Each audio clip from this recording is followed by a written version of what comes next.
Hey guys, shalom, shalom. This is Dr. Nabi about Yehuda, bring you intimate truth. It's the truth that you embrace that makes you free. All right, I am so excited. Why do I say that every time I have somebody in here? It's because I am. I'm really excited. I'm always excited to have someone who is somebody that's intelligent, someone that is compelling, someone that's entertaining, and someone that is not just helping you guys, but helping me. And so I get straight to the point. I'm like, you don't want to miss this. And if you're watching this on the replay, you still get to share this, right? All right, so I am going to bring my dear friend, uh, the now I don't know if you guys have ever heard of him, but this is the Jason Hodge. And if you don't know him, well, you might want to know him. You're gonna need to know him. There he is.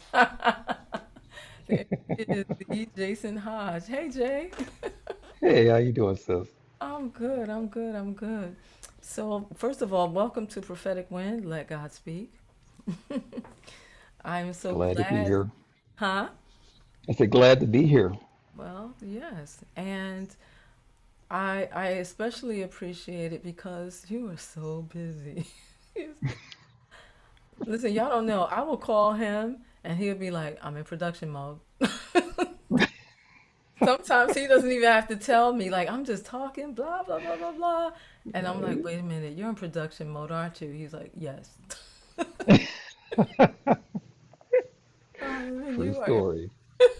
But that's good. He's always in production mode. So, um, what I want to do is I want to let everybody know here that tonight our subject is around business. So for the last few weeks, I've been talking about hearing God in your business. It's a game changer. A lot of people talk about kingdom, kingdom this, kingdom that, but if we're Hmm. not actually understanding the system on how the kingdom works, because some of us need Hmm. to tour. Okay, some of us need to go on a tour. So, we're going to be talking about the pitfalls and the predicaments of media and marketing. And you are that guy for media, Jason. He is a media architect. He is a creator. He is a I I'm going to say it anyway. I know you're going to say no, I'm not. He's a chef, y'all. Who knows about No, I season am. all the way? Oh, now see, I met him on Periscope back in the days. He wasn't saying that. Right. He was not saying that. So guys, just so that you have a little bit of background, I was on Periscope watching. I was not going live. I was a spectator. And so one day I logged in and I found the Jason Hodge, and he would always be talking about business, but he would be cooking at the same cooking at the same time. So I will get into that a little bit later. But Jason, I want you to introduce yourself. Let the peoples know what you do, what you be doing. All right. Well, I do a lot of things. I am a media architect. I'm a dad. You're hearing some stuff in the background, even though I did the snap. It's still going on. So I'm a dad, uh, raising some amazing young men. Mm-hmm. And yeah, I've got four boys. One is my nephew's son, that's the oldest. And then I've got one that's going on 18, one going on 16, one going on 14. And as a media architect, what I do is I help my clients tell their stories to their marketplace. And it is the different segments of their marketplace that is important because not everybody is your direct buyer. But everybody in your marketplace has to buy into you and they buy into your story. Why are you in business? What are you here to do? And what's in it for me? So you've got to be able to answer those questions because sometimes you're talking to your collaborators, sometimes you're talking to your partners, sometimes you're talking to your competitors, Mm-hmm. sometimes you're talking to your direct buyers, and sometimes it's the people who will staff your company. Sometimes you're talking to the folks who will be in your community. And not all of them are direct buyers, but they are going to sell for you because they're going to become your evangelist when they buy into your story and buy into you. So, Yeah. as a media architect, I help facilitate that by a number of different means. Whether you need to be in a magazine, need to be on TV, need to be on radio, if you need to be in print or on blogs, or you need to be establishing your own social media or digital presence, I'm the guy who helps you structure all of that. So that's me in a nutshell. And yes, I am a chef. I enjoy food. I am a straight foodie to the core. And I believe in healthy food. So I believe that you can not only have healthy food, but it can be extremely tasty. So I work with other chefs and help them to bring their message into the marketplace with healthy, nourishing foods. All So right. that's me. All right. So that's a lot. He Mm. is literally the everything man. Again, I have, oh my goodness, Jason, when did we Periscope meet? Back in Let me see. That was, I think, 2013. 2015. I think it was 13, 14. No, I think it was 2015. I don't think Periscope was. I think that they opened up their doors in the first or the late, either the late first quarter or the early second quarter of 2015. Mm-hmm. They were kind of like synonymous with Blab, Right. and folks were going live and trying to figure things out. So, Right, yeah. hmm So, so I know there's a lot of FAQs. I'm going to say it like that. There are a lot of FAQs when it comes to marketing, when it comes to hmm media, when it comes to communications, when it comes to identifying your avatar. hmm All of those things. People are like they're trying to figure it out, and some hmm of us we think we got it. My my question is, as a believer, because I want to come from hmm that aspect, as a hmm believer, how important do you think it is to be able to communicate what's on the heart of God through your giftings, through your As a skill? believer, yeah, I love that question. As a believer, in order to interpret what's on the heart of God for what it is that He's given you, is you got to really speak to God and surrender or yield your gift to Him.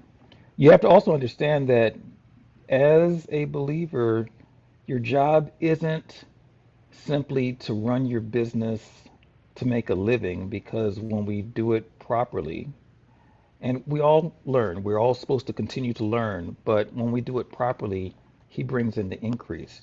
So the idea is that your business, it does bring profit, it does bring solutions, but as a believer, it also brings the essence of God, that you are demonstrating how God even operates inside of the realm of commerce, in the realm of industry and business.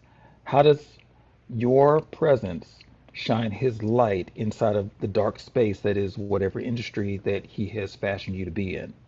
And when you can bring that to the table and you're authentic, you are facts based, truth based, you do set yourself apart because you're not compromising and you're not asking permission from the industry on how you show up.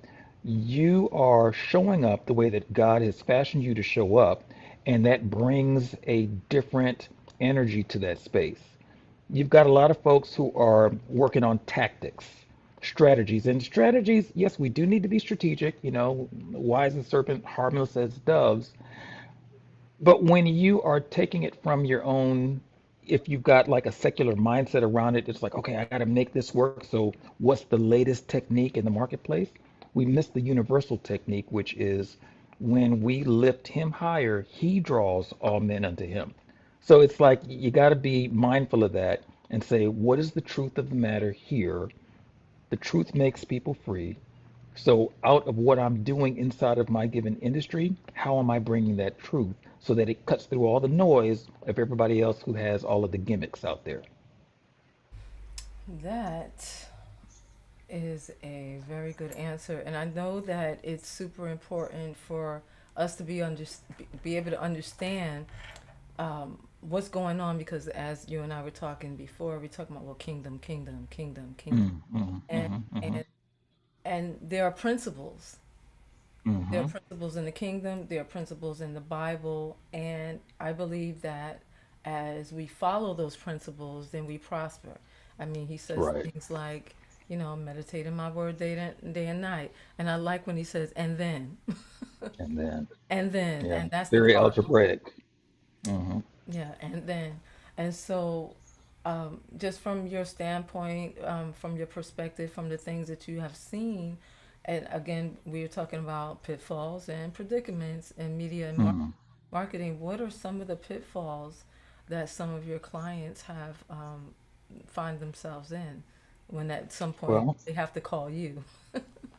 yeah, the predicaments that they find themselves in are, well, for one, when they have lost sight of who they are or their business, or if they've never really understood what it should be. And so they've opened up a business without necessarily having a plan in place. They don't know what the end goal looks like. They've not looked at that finish line, what it's supposed to equate to. And so then they are trying to build from the detail in as opposed to the core out. What that means is that if you have a lot of tactics to get you somewhere, but there's no target, then that somewhere is just out there somewhere. But it does not tell you that I am looking for hitting that target right there. And so I'm going to aim to hit that target because I don't have a target. So not having an ideal target beyond like maybe a SMART goal or something. Okay. SMART goal, they're basing it off of what they want to see as opposed to looking at, okay, what did God have me open this for? Or am I clear that God told me to go into this line of business? Mm, If I'm not clear with that, then I am going to be shooting in the dark. shooting in the dark. So Mm, yeah, we have a lot of that shooting in the dark, shooting blinds, hmm. and I've been on this side where, oh, I want to do this, Hmm. and we have, I think at one point, we've all said my product and or service is great for everybody. It's not Right. great for everybody. Unless it's air and water, probably not. Yeah, air and water, Hmm. that's good for everybody. But Hmm. some people are very finicky about what kind of water. Right. Yeah, So, true. right, so it's not everybody. So how do we niche down? How do we come to the understanding of who our avatar is? And you mentioned the target earlier. So what does that Hmm. process look like? Well, first, understanding what you do. For me, I've got four pillars: story, frameworks, foundation, and freedom. And so, if I'm going to do something to help somebody out, I'm going to definitely be operating inside of their foundation. You know, what is their foundation? Then what do their frameworks look like? So I've sat with my own things long enough to understand where do I gravitate with naturally? What has God given me that just comes like breathing? It's that simple. And I tend to ask a lot of foundational questions. I Yeah. ask where it is that my client or would-be client wants to go. Where do you want to end up? When all is said and done, what do you want to be known for and why? Sometimes you've got a great idea and you've fleshed it out beautifully for the masses and it sounds good, but your why is all screwed up because your why may have to do with you felt insignificant as a youth growing up or as an adult. And so now you've got this vendetta that you want to solve. You want to prove to a bunch of strangers that you actually are worth something.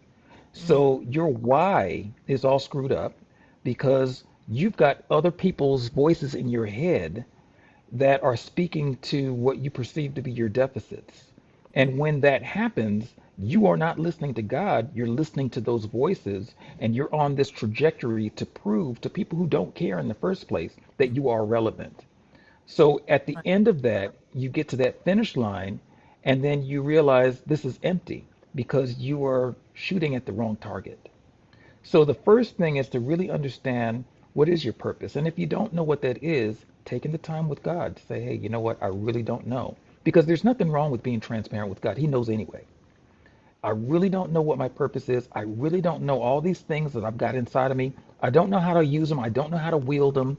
And I need your wisdom. He says if we lack wisdom, to ask him, he will give it to us liberally.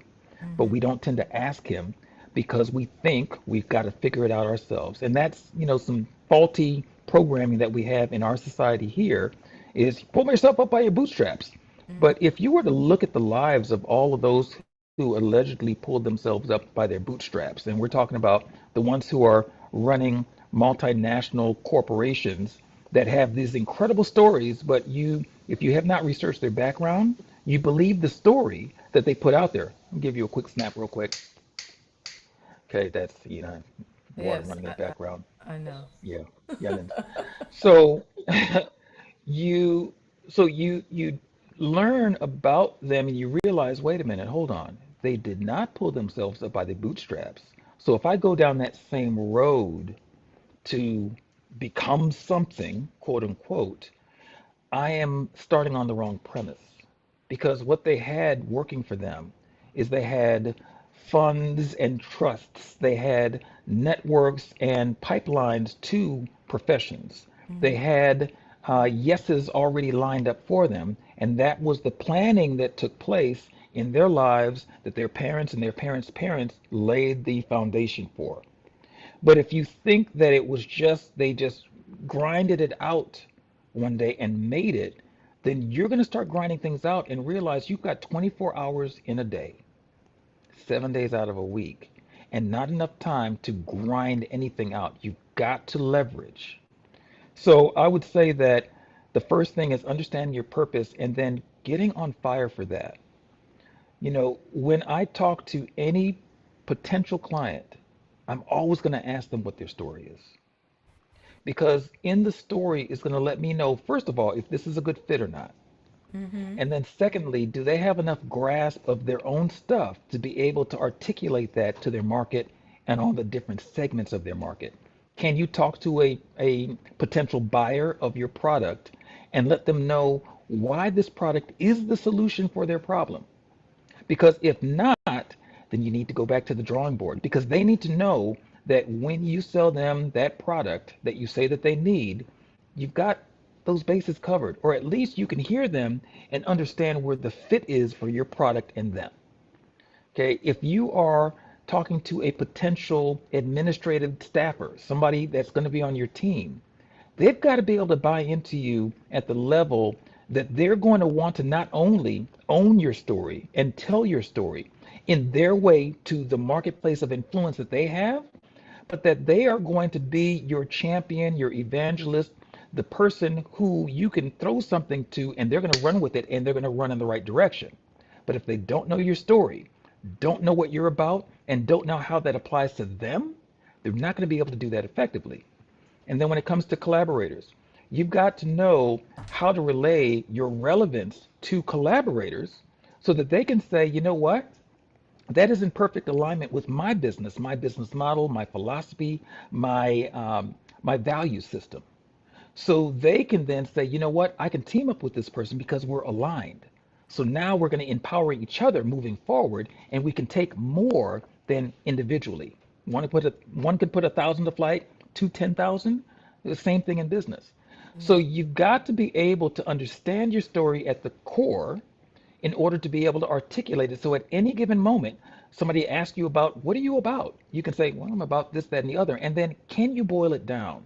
Right. Ultimately, when you boil everything down with what I do, it's about freedom. If people have the right systems in place, the right mindset around what they do, then they can put things in place that can automate and scale their business, and then they can be free because their business will run when they're not. That, yeah, we call that around here Okay? sleep coins. Sleep coins, and that's where wealth is built. Right. Yeah. And that's so good. That's so good because you had said something. I mean, number one is mindset because everybody's going to have a different motivation, whether you're in church or you're not in church. What is your motivation? Hmm.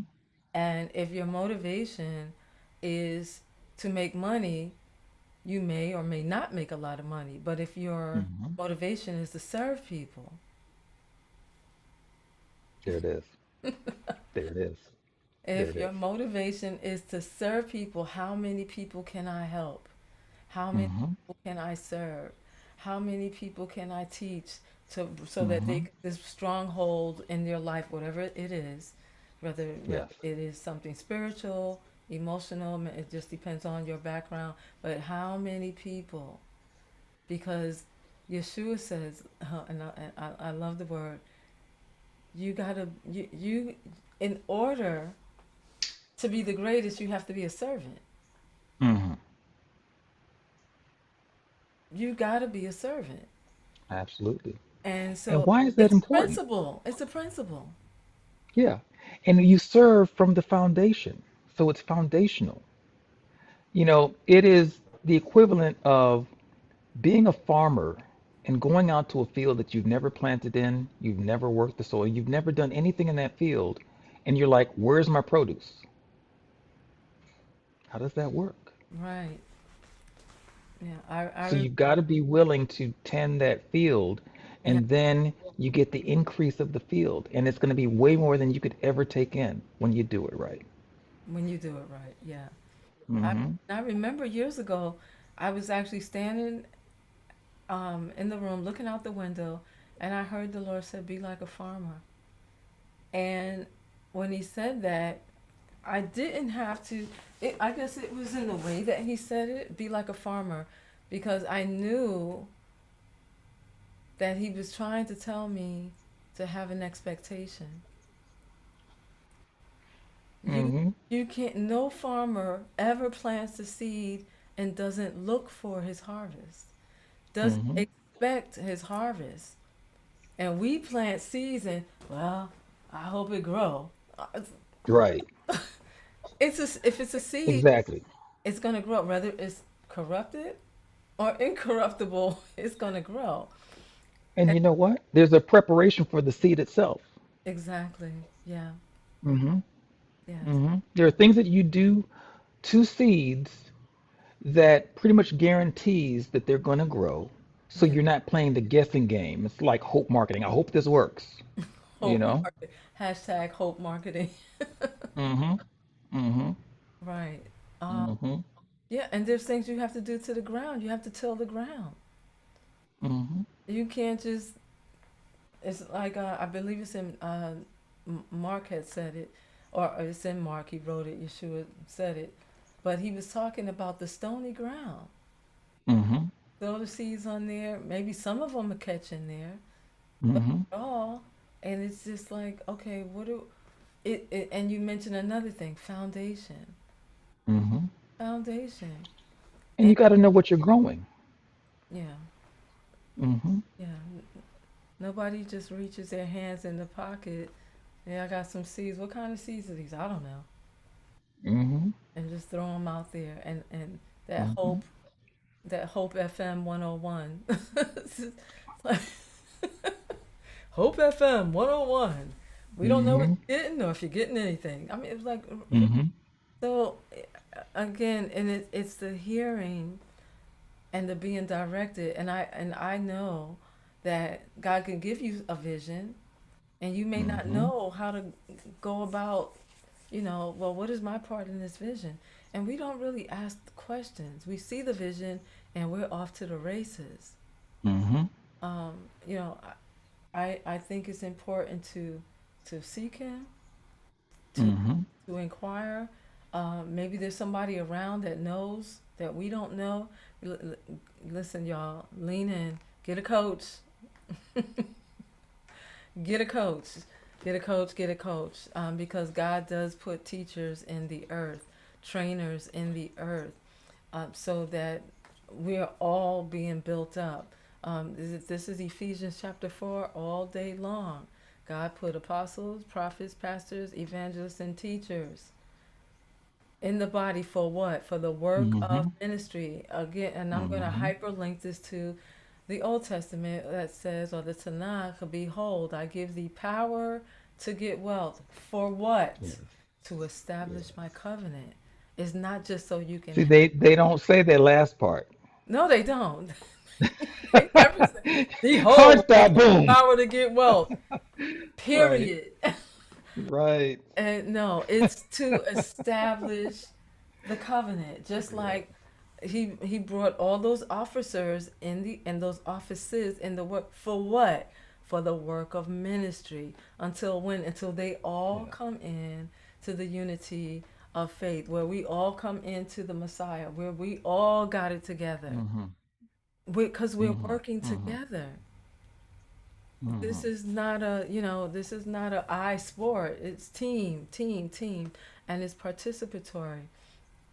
And so, Yeah. when the Lord told me about the fact that we all as believers need to go on a tour, because He wants to take us on a Mm-hmm. tour, not of the earth, but of the kingdom, because it is the Mm-hmm. kingdom. Seek ye first the kingdom of God and His righteousness, which means His way of doing things, and all these other Yeah. things will be added. And yes, I know Shlomo Solomon said, "Money answers all things." Okay, he Mm-hmm. said that.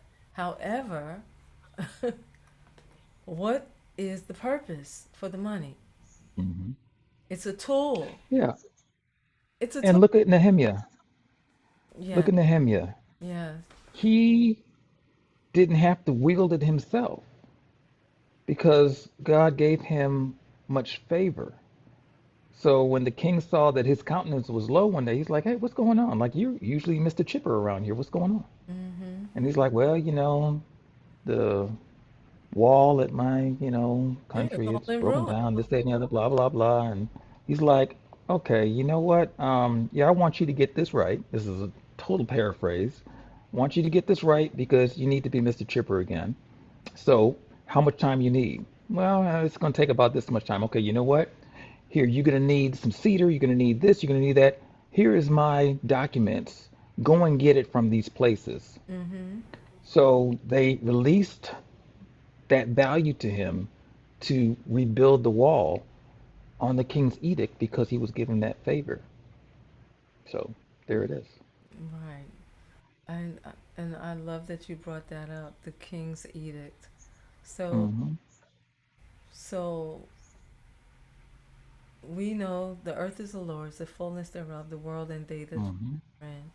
And so the Lord has a realm, and Mm-hmm. realms plural, and then there's the province. And so um, he was talking to me last year sometime, I don't know, maybe it was in the spring, about a herald. And what is a herald? Mm-hmm. A herald Mm-hmm. has the message from the king Mm-hmm. to tell all those that are in that province, all those that is within his realm, for the king. Mm-hmm.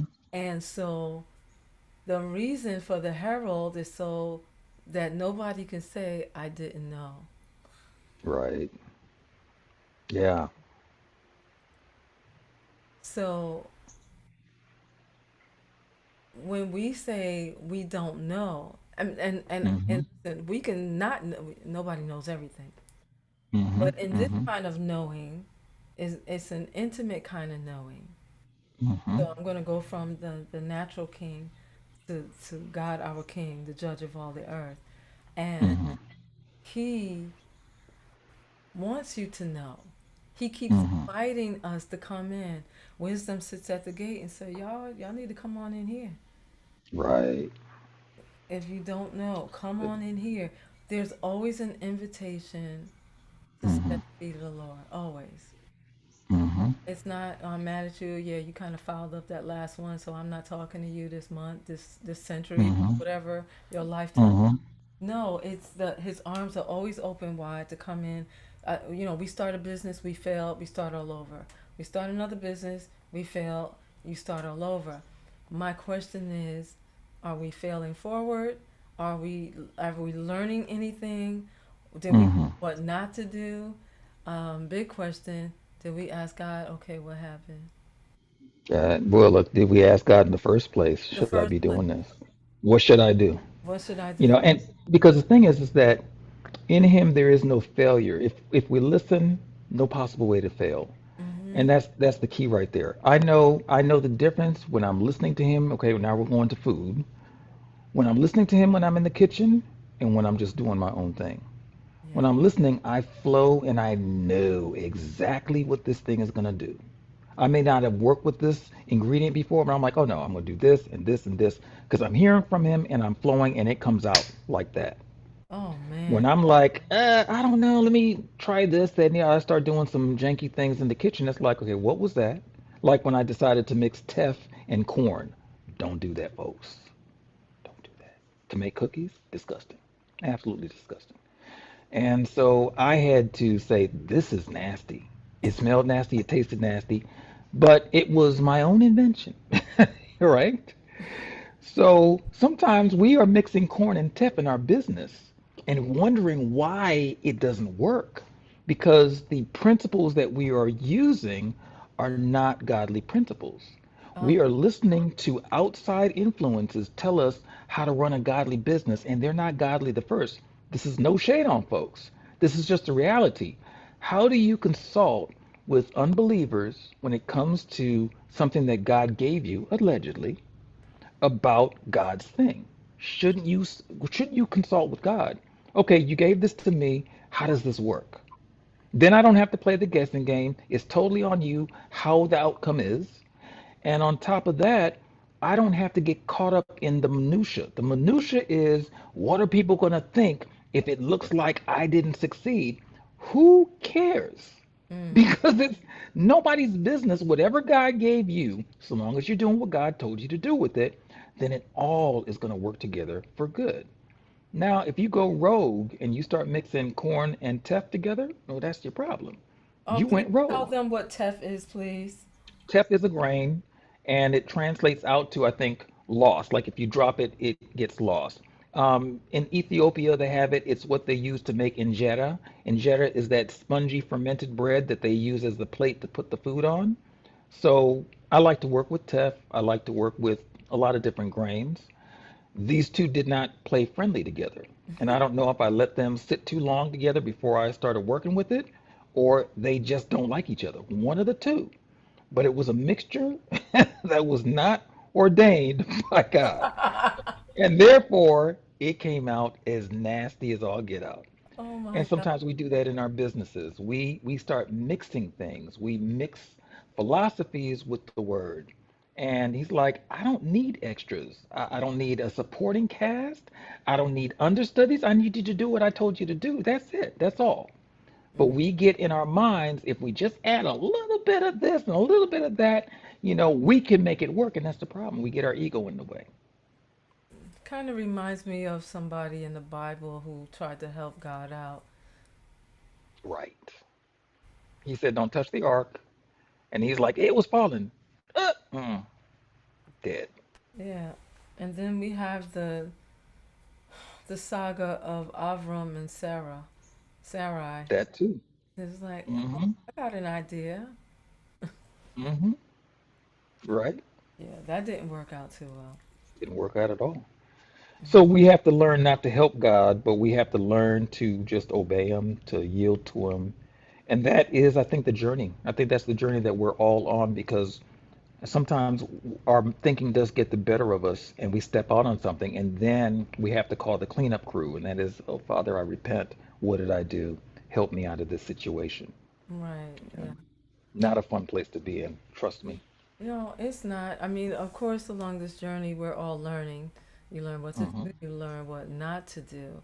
But I Hmm. think that when you continue, it's like this Hmm. cycle that just doesn't end, and then you didn't pick up on the patterns.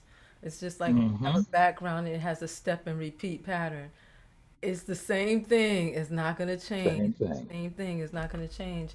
And so I think that for a lot of believers, and I don't even want to leave this part out, but I'm not going to deep dive into it. However, I Hmm. think for a lot of believers, when they're starting businesses or restarting, I think that what the Lord wants to do is to Hmm. get them in a place.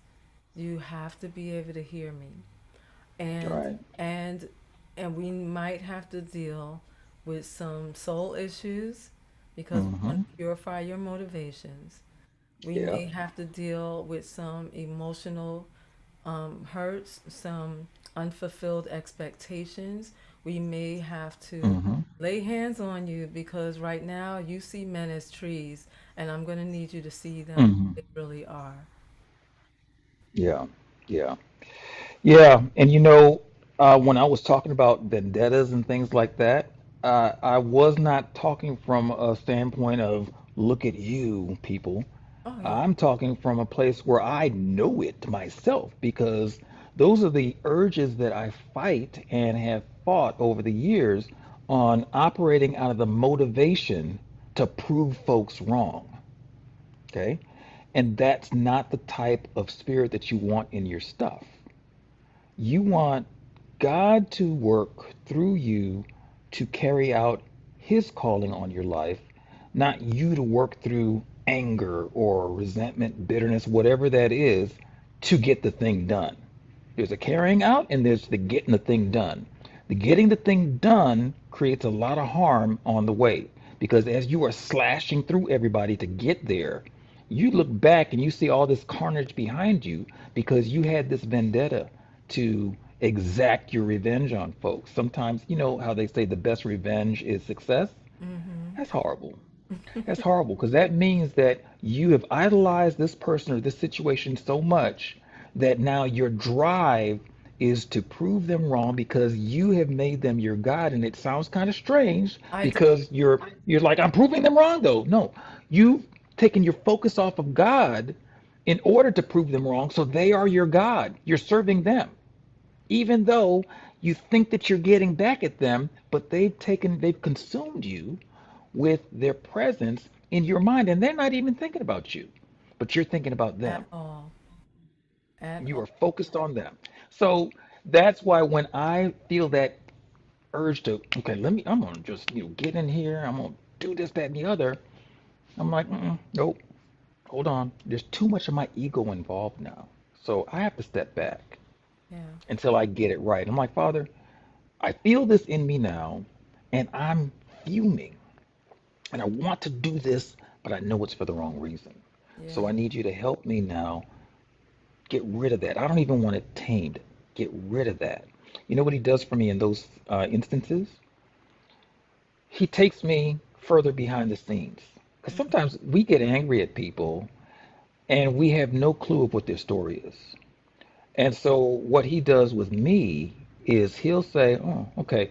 So you're upset and now you're reacting out of that upsetness, but you don't know their story.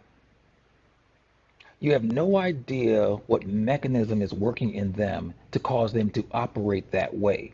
So Mm-hmm. you caught a stray in the midst of all of that, but you're angry about the stray, not realizing this person is wounded. They've got issues that haven't worked out, and so they see you as a threat or whatever it is, and now you are blaming a sick person for coughing instead of getting them the cough syrup that they need to quiet that cough and to eradicate it from their system.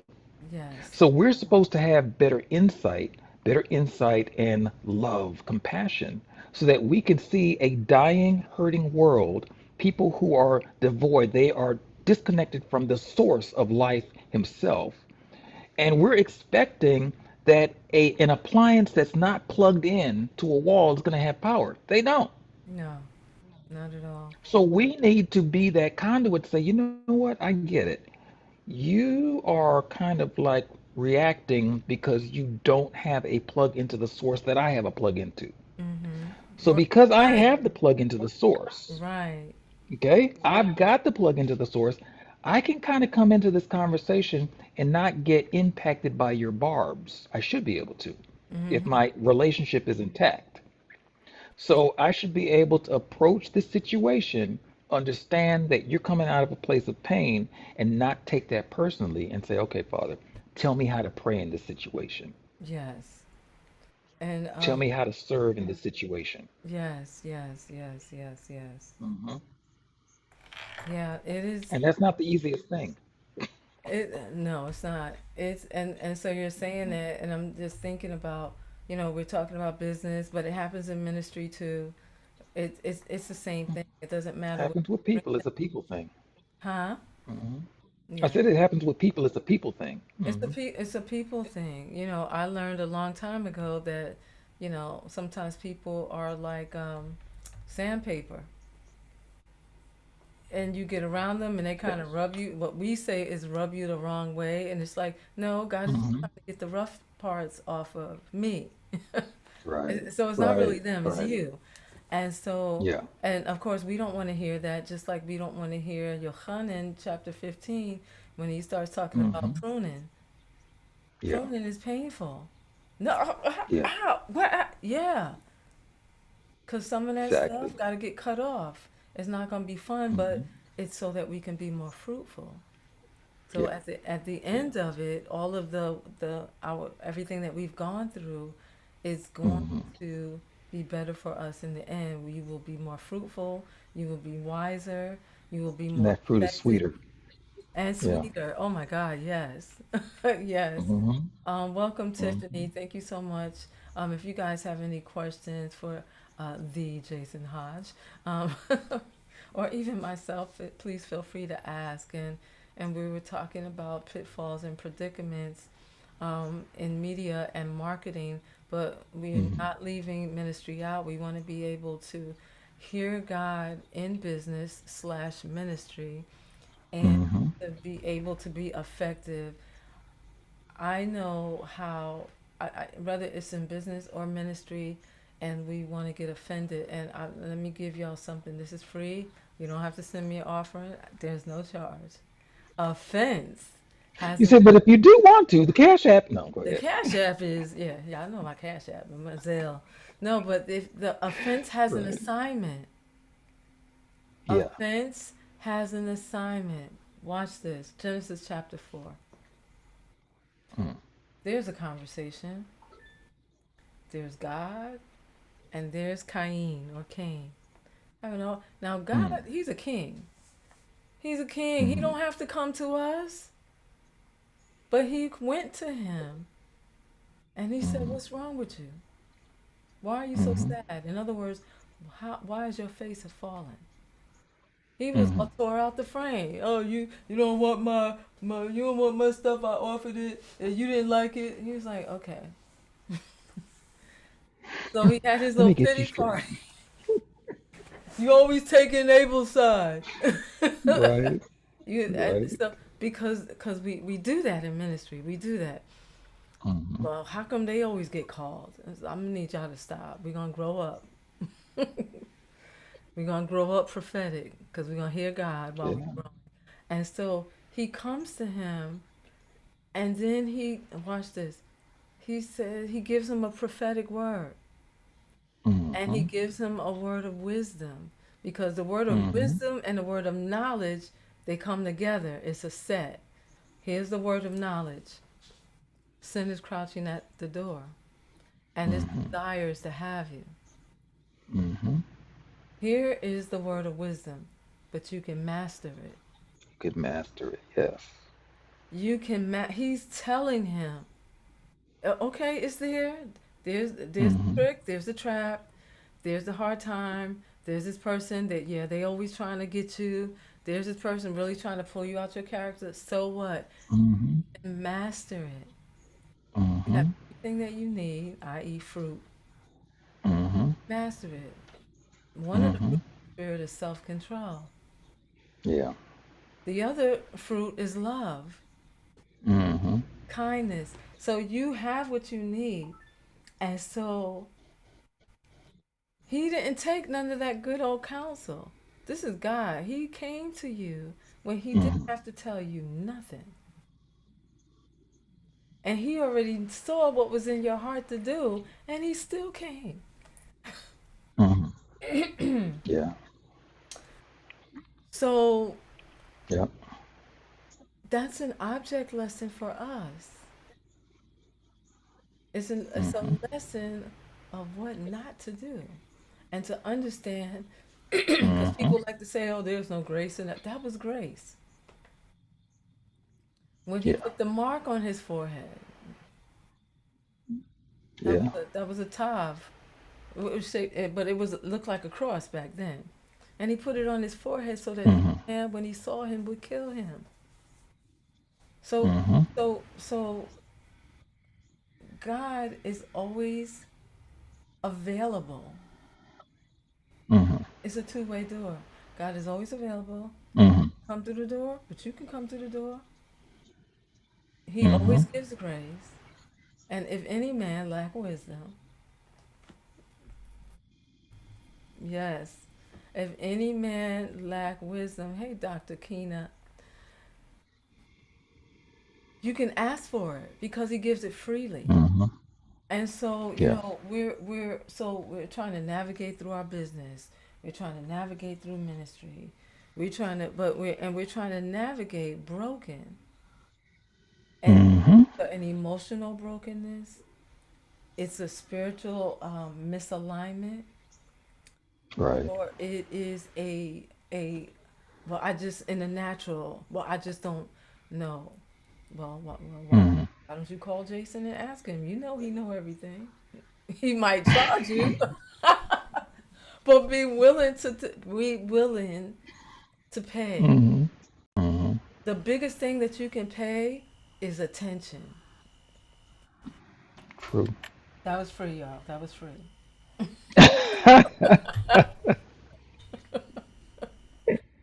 The biggest thing Yeah, that's true. is attention Mm-hmm. And implement. and Implement. implementation. It's a thing. Mm-hmm. Mm-hmm. So, Mm-hmm. yeah, Dr. Kina, we are talking about the pitfalls and the predicaments of media and marketing. So we're talking about business, but we're also bringing ministry in it because we can have those same missteps in ministry while we're trying to grow our medium, the kingdom. Mm-hmm. But we we miss so much Me too. because we're not paying attention. Yeah.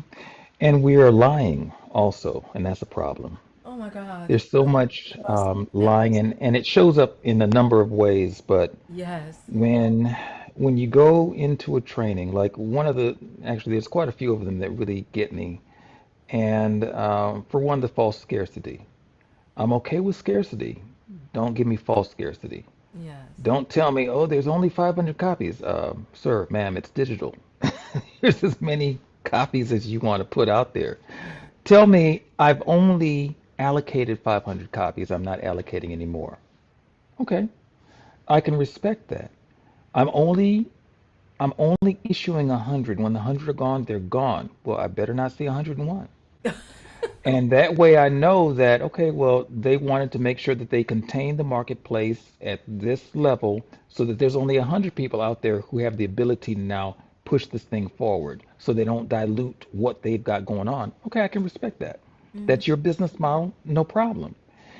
When it comes to the tactics around it, don't give me a horror story as if I don't get your product, then all these horrors are going to befall me.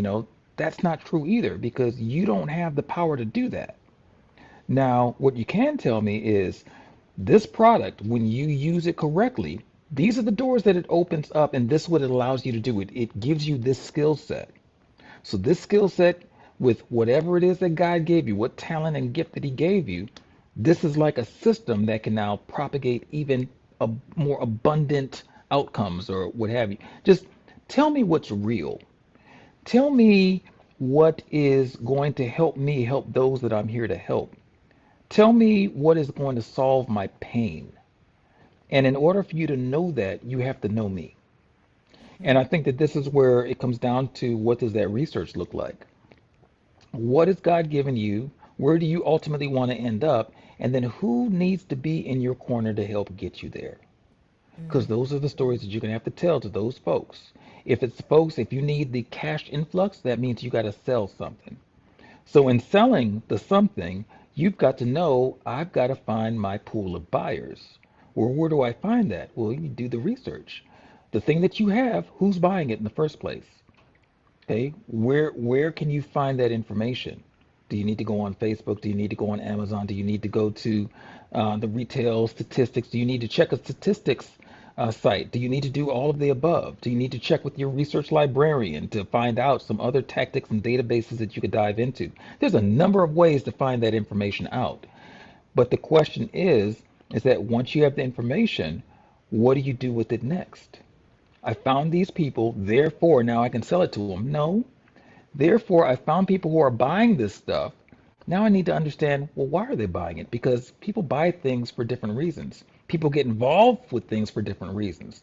So you need to understand, are they buying because their values and your values align?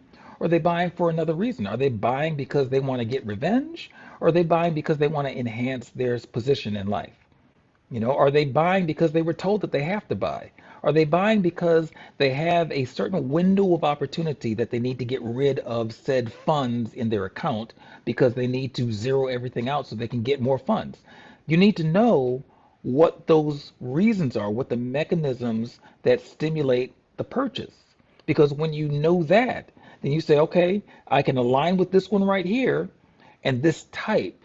So let me find more of these and I can create the conversation to get in front of that particular type of person, that type of buyer, and then I can get more buyers to buy in because I already know what their hot buttons are.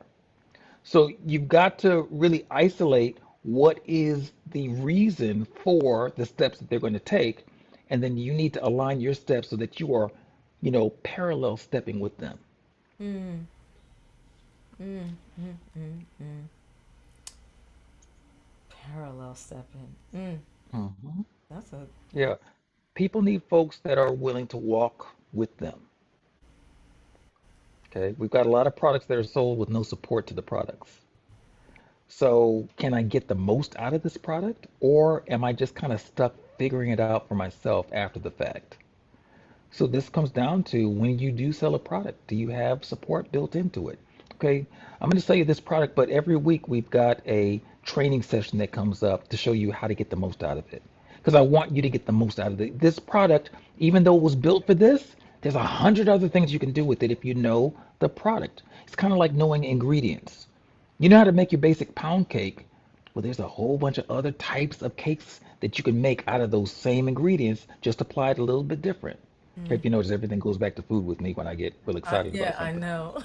That's just what it I, is. I was just getting ready to say something about the food part. Hmm. Yeah, let's go Hmm. about food. Um, yeah, because it is. As I said in the beginning, some of you guys were not on here, and I would watch Jason, and he'd be talking business, talking about media, talking about communications, talking about when he went and he had this program at the YMCA and all this, and he got food on the screen, and he's like cooking, and it was just like, dang, this is really good. He's plant based, by the way. Um, we are we are plant based, and can tell people why you don't say vegan, please.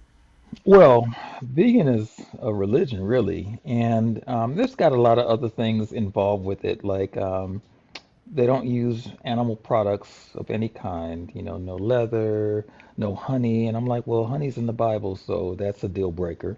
Mm-hmm. And then also there's a history behind veganism that is not so kosher. Look, there's a history behind vegetarianism that's not so kosher, if you will, and because it's based out of an agenda, and so it's the agenda that I shy away from because I realize, okay, the reason why it is pushed into the marketplace is because there is control and dominance on the other side of that. And it's to shift people from actually following the scriptures and you become your own God in a certain sense. So there's so much that's wrapped up in it, which is why I don't embrace veganism per se. Even when it comes to plant-based, there are some nuances to that where I'm like, okay, there's a political arm to it, and then there's also the agenda as to why they're trying to now get rid of a whole lot of things that, that should be in our environment, but they're trying to now control even that. So yeah, there's that's a whole other conversation. Yeah, Love to get into it, but yeah. this will totally take us down a rabbit Oh, trail. yeah, Hmm. it will. It will. So, but Hmm. thank you for that because I just felt like we needed that little bit in there. And there's so Hmm. many things that we just don't know that's happening in the background. And, as people of God, we have to be aware, aware, aware. And Yes.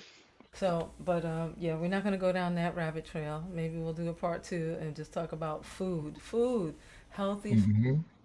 spices. Okay, and Yeah. I'm already floating out the room. All right, so but yeah, guys, did you guys have any questions about business, how to get started? I don't know if Carmen is still on here. Oh, that's right, she's driving, so she can't any.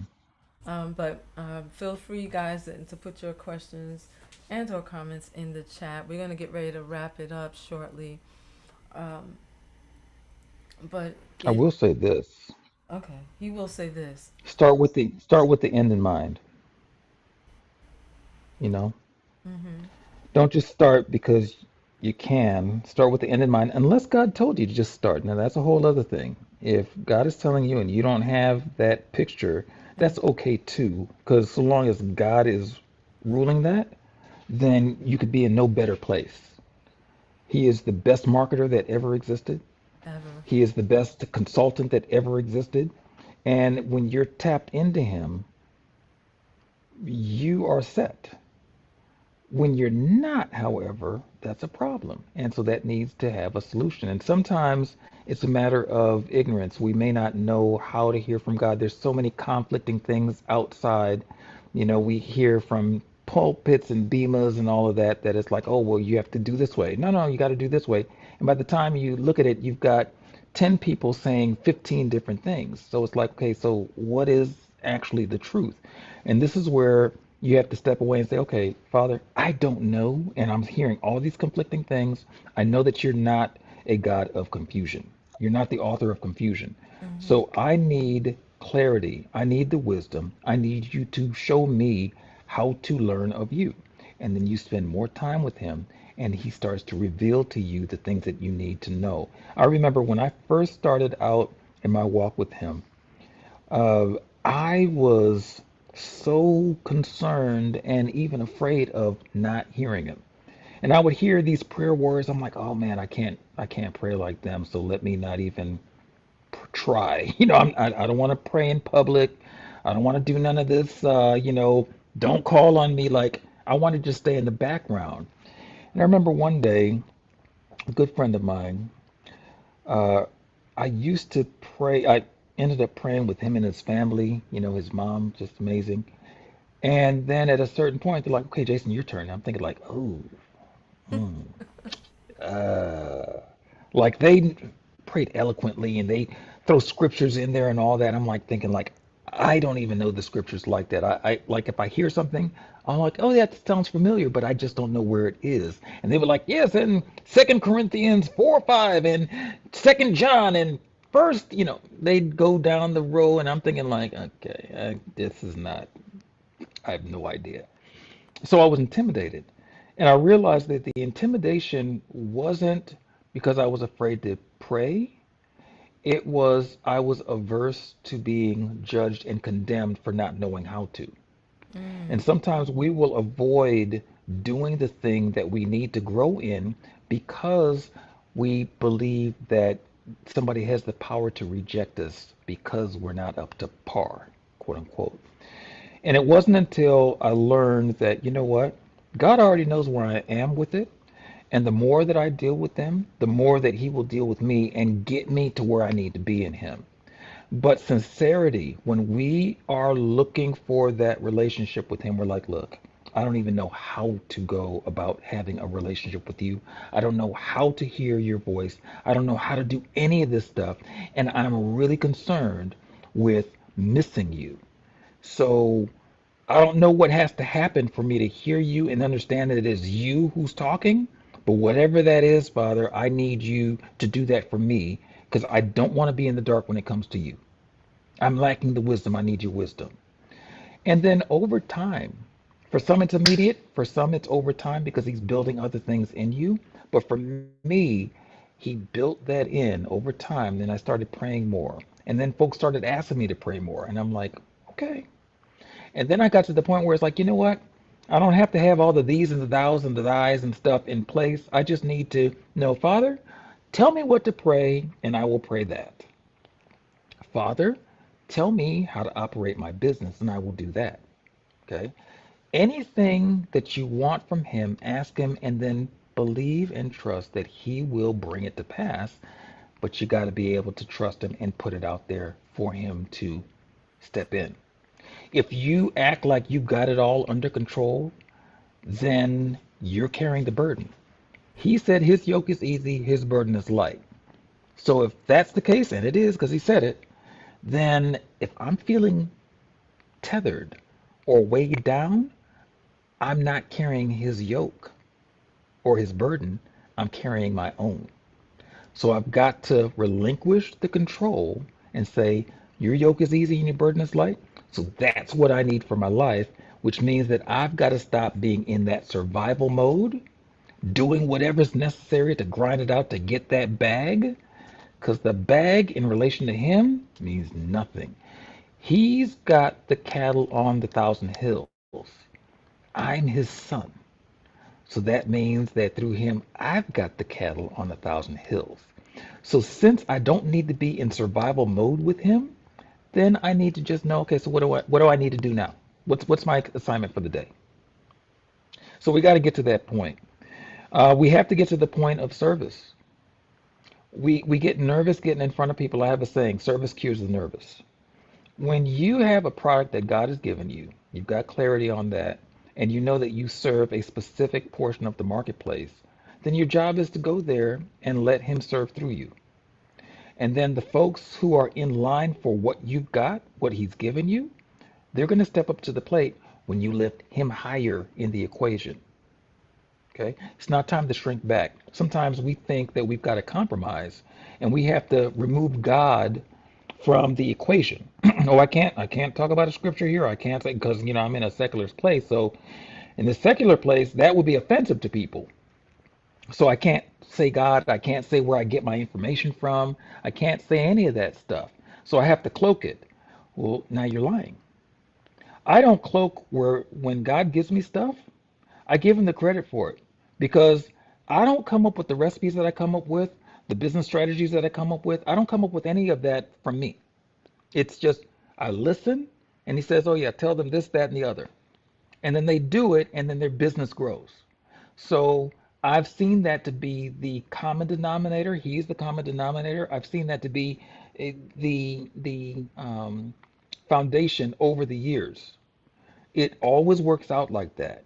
When I yield myself to the Father, He gives me insight, and then I share that insight with the folks. And when they apply it, their business grows, things get better for them.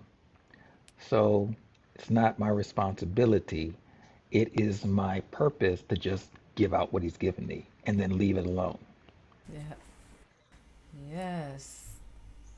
Hey, Alma. Thanks for joining. Yes, trust is a very, very, very big key. So we don't have any idea of how much we're actually missing when the relationship and the communication is missing. Yeah, yeah. I was just thinking about that today, sis. Really? Here it is.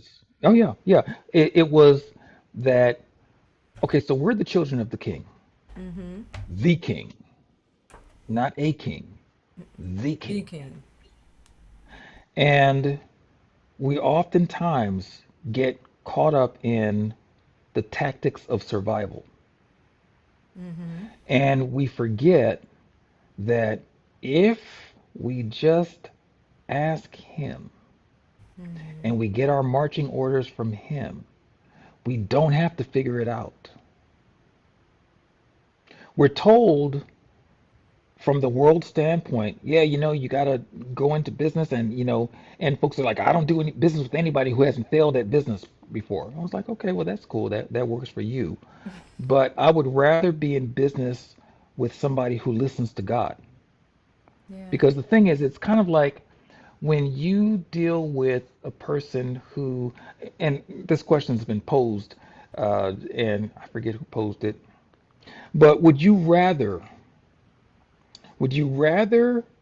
go for an Ivy League graduate surgeon who is world renowned in this, that, and the other in whatever techniques, or somebody who is so clear and can hear God like you and I are talking right now to do your surgery?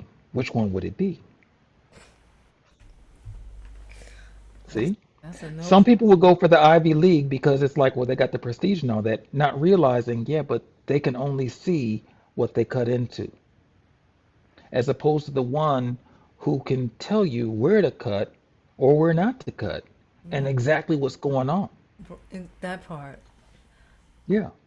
Sometimes it's not the surgery that you need. You need to release that bitterness and hate that you got in your heart that's messing you up, throwing your hormones all out of whack and your chemistry all off and creating tumors and things like that because your body now has to house that poison. So if you knew, instead of going to cut the poison out, release the bitterness and pain that's causing it, so Yeah. your body can then just release it, it doesn't have to house it anymore to contain it from killing you, Right. then you don't need the surgery. You just need to yield to God's forgiving spirit. So I think sometimes, more than often than not, we have things in reverse. We throw things off by leaning into our own understanding instead of acknowledging Him in all His ways. It's Mm-hmm. for Him to direct our path. Yes. And it applies to business. Same thing. You have an assignment. Sometimes your business will seem like it's just languishing. It's like it's not getting traction and all that. And it puts you in direct proximity to the coach or whatever that you need to minister to. So it had nothing to do with your business. It had to do with the positioning. The Mm-hmm. business became the tools to open the door for the coach who said, if there is a God, then have somebody come in and tell me this. In you going through the door, in your quote unquote failing business, that is the tool that is doing what it was supposed to do. So now you're in front of that coach who was not going to live past next week, who needed that word that God gave you. Mm-hmm. Now you're telling them that word, and you began to give through the word of knowledge all the stuff that's been going on in their world and their life. And now they're broken, and they're like, God does exist. He is alive. Yes. And they give their heart to the Lord. And then next week they expire, but they're now in eternity with Him. Yes. Yes. So we have to remember that our steps are ordered. Steps of a righteous man are ordered by God. So if we get caught up in the look of the circumstances, we miss the whole thing. Yeah. If you believe that your steps are ordered by God and you are walking righteously before Him, like you're listening to Him, you're doing what He told you to do, then everything that's going on around you, that's working out for your good. Yeah. Get out of all of the judgment around it, like, this and, God loved me. He would, you have no clue. But if you are a willing vessel to be used as He chooses to use you, then you will understand why you even have a business in the first place and the doors that it opens for you to get in there to deliver His word. It's a ministry, it's not a business, Yes. even though it is a business. Mm-hmm. And whether it's profitable or not does not determine your profits. So we have to quit looking at the tools that God gives us as the source. Yes. We have to look at Him as the source. Mm-hmm. And these other things are just tools, they're resources, they're happenstance materials that are used and leveraged in a number of different ways as He sees fit. Yeah. Well, that's a true story right there. I think that we don't understand that sometimes the the business is the Hmm. ministry. Yeah. It's the ministry. And we'll do very skullduggery things when we get into survival mode. We'll fudge on telling the actual truth or whatever compromises that the enemy will produce. Yeah. And then we realize that the business has now become our God because we think we got to fend for ourselves. So we're going to do whatever we can by hook or by crook to get that sale. Totally dismissing the integrity, totally dismissing God in the equation. And then we want to come back around later and talk about God. Well, you got in the door sideways. What are we talking about now? You did everything that the next person does, who I don't expect anything from them, but I expect something from you because you profess to love and believe and follow God. Mm-hmm. But you're doing the same thing that the people in the world do. Yeah. You're doing everything, every immoral thing that they're doing. I don't even know who I'm talking to. Somebody. Somebody's hearing this. So, yeah, you got to stop doing that because that's the key. When you fend for yourself, you are saying, I got this, God, and that you don't. Yeah. Okay? You don't. You don't have the control over eternity. He does.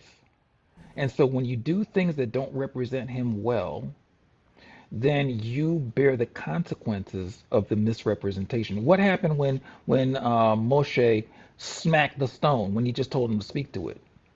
He aced himself out of going into the promised land because he represented Jehovah incorrectly. You got one job. One job. You One better job. understand the assignment. Exactly. And while you were talking, I was thinking about when you said compromise, it made me think about when I talked about the whole armor of God, Mm-hmm. the belt of truth Mm-hmm. holds everything Mm-hmm. together. And when we lie, when we fudge the truth, and we're not exact. Mm-hmm. Okay, so if the so if it's the belt, the girdle that's Mm-hmm. holding everything else together, and it's compromised, Mm-hmm. what happens to your armor? Right. So we can't afford to do that. And then we say things like, well, yeah, God knows, understands. Yeah, he understands.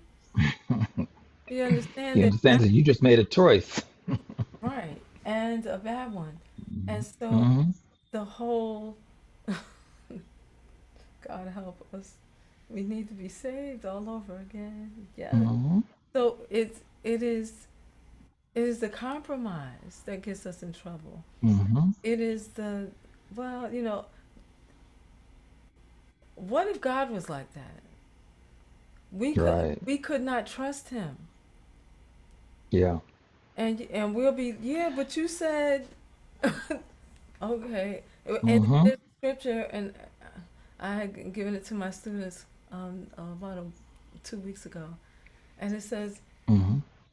that the Lord, he will uphold me in my integrity. Yeah. Mm-hmm. And if we don't have any integrity, how then can he hold us up? Mm-hmm. Mm-hmm. Exactly. And you know what? It is so key. we we have to recognize that when God says what he says, I mean, we were talking about this earlier, is that we will do a whole bunch of stuff to co-opt the enemy's camp. And by that I mean, you know, when it comes to simply the feasts and the festivals, we'll say, oh, we don't have to do that. That's, under the curse of the law, it's nailed to the cross, this and that, which it never says that in scripture, by the way, first of all. But we will say that, but then when it comes to any pagan rituals, we'll say, oh, you know what, we're taking that back for the kingdom. So instead of Halloween, we'll say, oh, it's Harvest Day, and we're going to take it like this. We're going to bless the Lord for the They're harvest. taking it back for the kingdom. Who asked you to do Right. But here's the thing, though. You're taking that back for the kingdom, but you won't do the kingdom things because it's inconvenient.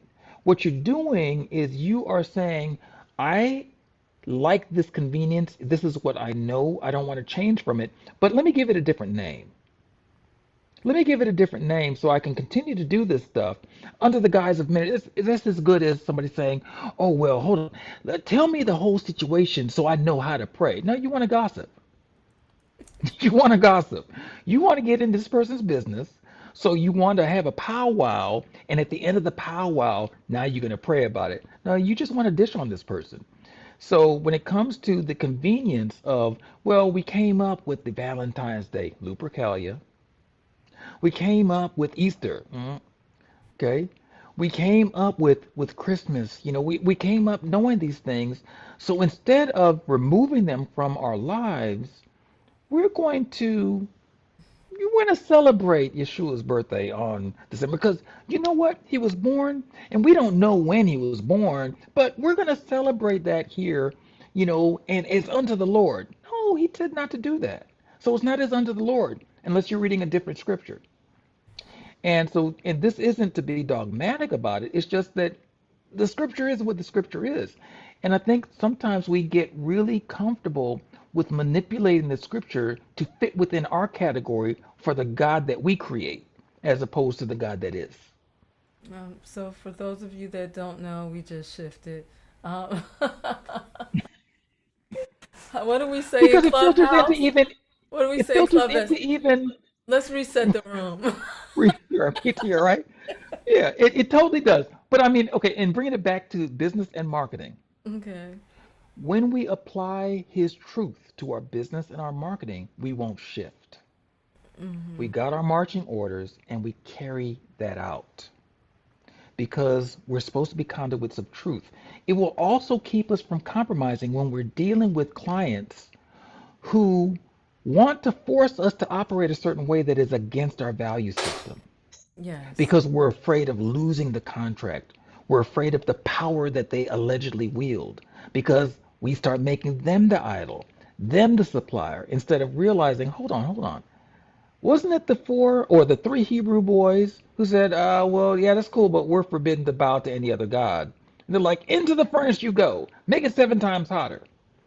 Okay, well, yeah, you may do that. However, we still can't bow to your We're God. still not gonna serve It you. is what it is. Whether he So save whether us you or he kill us, don't he save us. saves us or he doesn't, he won't be saving us or killing us or letting us expire after we have bowed to your God. That's just not going to happen. Okay? So we have to be that vigilant with what it is that we know God has said. It's like, you know what? I get it. And you're saying that I won't get this contract or won't keep this contract if I don't adhere to what you're saying. What you're saying is against God, so I can't do that. Yeah. It keeps things into perspective Yeah. because without him, you wouldn't have gotten the contract in the first place. And if the contract didn't come from him, you don't want it. Trust me. Yeah. I've had enough of those. You don't want it. Right. And you're really saying something because I can still see that in church. If I am in a ministry and they're still doing all those days that we're not supposed to be doing, Mm-hmm. I'm not doing it. I Mm-mm. am not doing it. If y'all don't Mm-hmm. do that, Yeshua said something so powerful, so powerful. Mm-hmm. I have to find it. But he says, why do you then, and I'm going to have to paraphrase, why do you then, you know, compromise the word of God for your tradition? Right. Right. And so we can't, believers, real believers, Mm-hmm. um, we cannot do that. Mm-hmm. This is why Yeshua said, make sure the light that you think you have is not darkness. Luke chapter Right. 11, I believe it's verse 33. Mm-hmm. You cannot, it's just like, what communion does light have with darkness? With dark. That's There's right. no communion. It's either Mm-hmm. one or the other. Mm-hmm. And It's, this is where, like, when people say that, well, you know what, we compromise here because we need to bring more people into the church. So we add. It's like God said, don't do the mixture. we talked about that earlier. Yeah, Linen and wool, don't do it. linen and wool, they don't mix. And there is a scientific reason for that too. There is an energetic reason. They both carry a specific charge to them, a frequency to them, and they cancel each other out. So here it is, all these years, these decades later, that I learned about that. I'm like, well, look at that. So here it is, God told us not to do this. And we're thinking on one thing, like, oh, well, that's outdated. We don't have to listen to that anymore. No, no, but there's a very, very specific reason why. Even when we wear polyester, do you know that polyester has the frequency of a dead body? See, I didn't know that part. Yeah. It saps your energy, so it breeds disease. We're supposed to be wearing natural things, cottons, linens, wools, but not mixing the stuff But that not God says don't mix. but not mixing it together. Did y'all know that? I knew that Linen stayed has a on here frequency long of enough. 5,000. Huh? Linen has a frequency of 5,000. The body's frequency is about, I think, 100 or 150. So Mm-hmm. when we wear linen, it actually charges us. And in the day, you know how they call it bed linens? Because at one point, it was actual linen on the beds. On the bed, yes.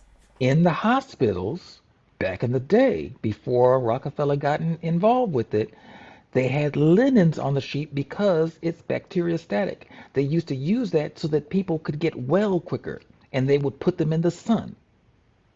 So what do they do in hospitals now? Plastic sheets, plastic this, that, and the other, closed doors, closed circulation, no ventilation. So that's why the iatrogenic or hospital-related deaths are through the roof. See, Alma didn't know it either. Yeah, Nobody knew that. See, it's oh my God. It's the little foxes that spoil the vine. spoiled the vine. That's right.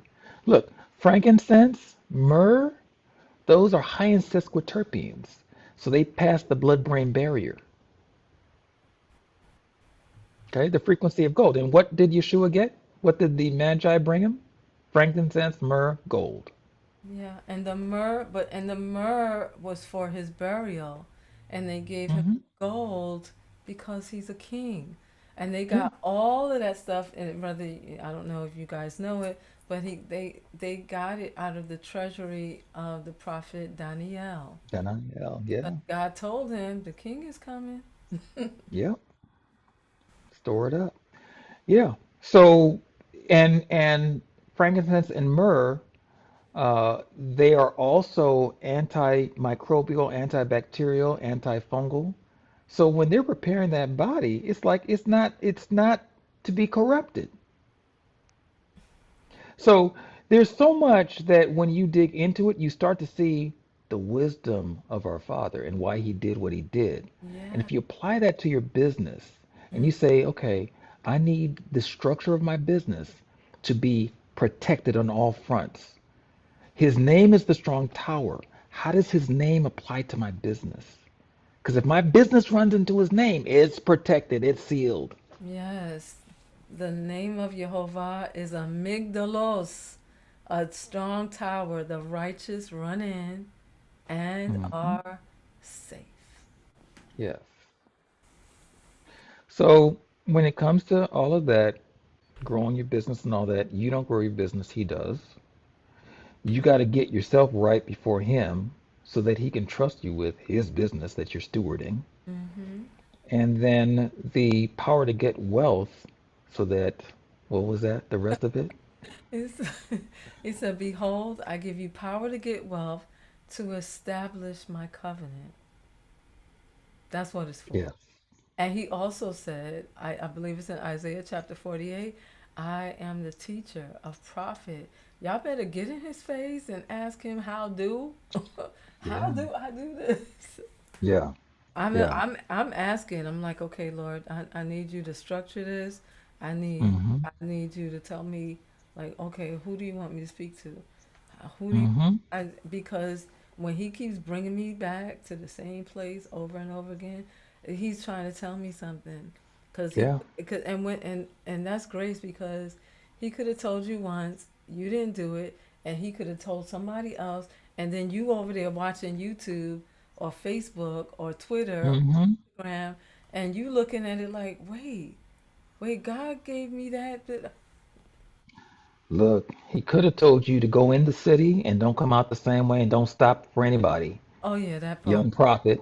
And then the old prophet said, oh, yeah, God told me to bring you here. And he sits down, eats a bowl of chow. And he's like, yeah, now you're going to die. You Right. know what God told you. That's messed up. Now that's a slapping, that's insult to injury.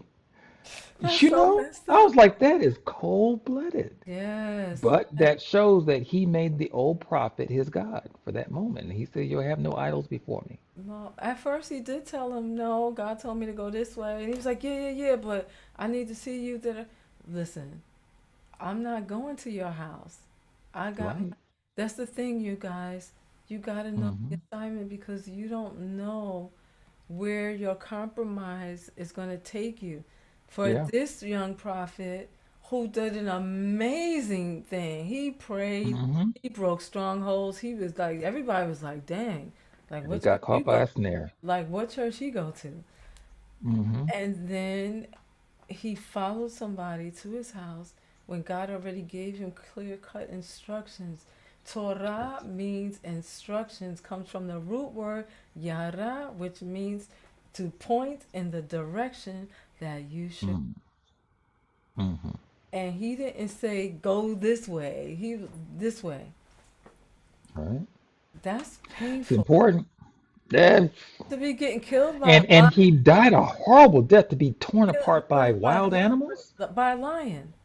You know how big a lion is? A lion is like 7 foot if it stands up. Hmm.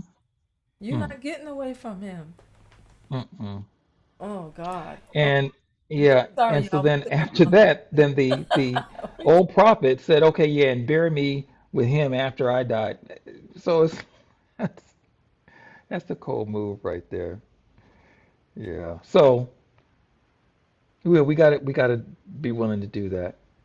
And Yeah. then when you're researching your marketplace, you have to do the work as if you want to help your most favorite and beloved relative, Mm. somebody that you love dearly.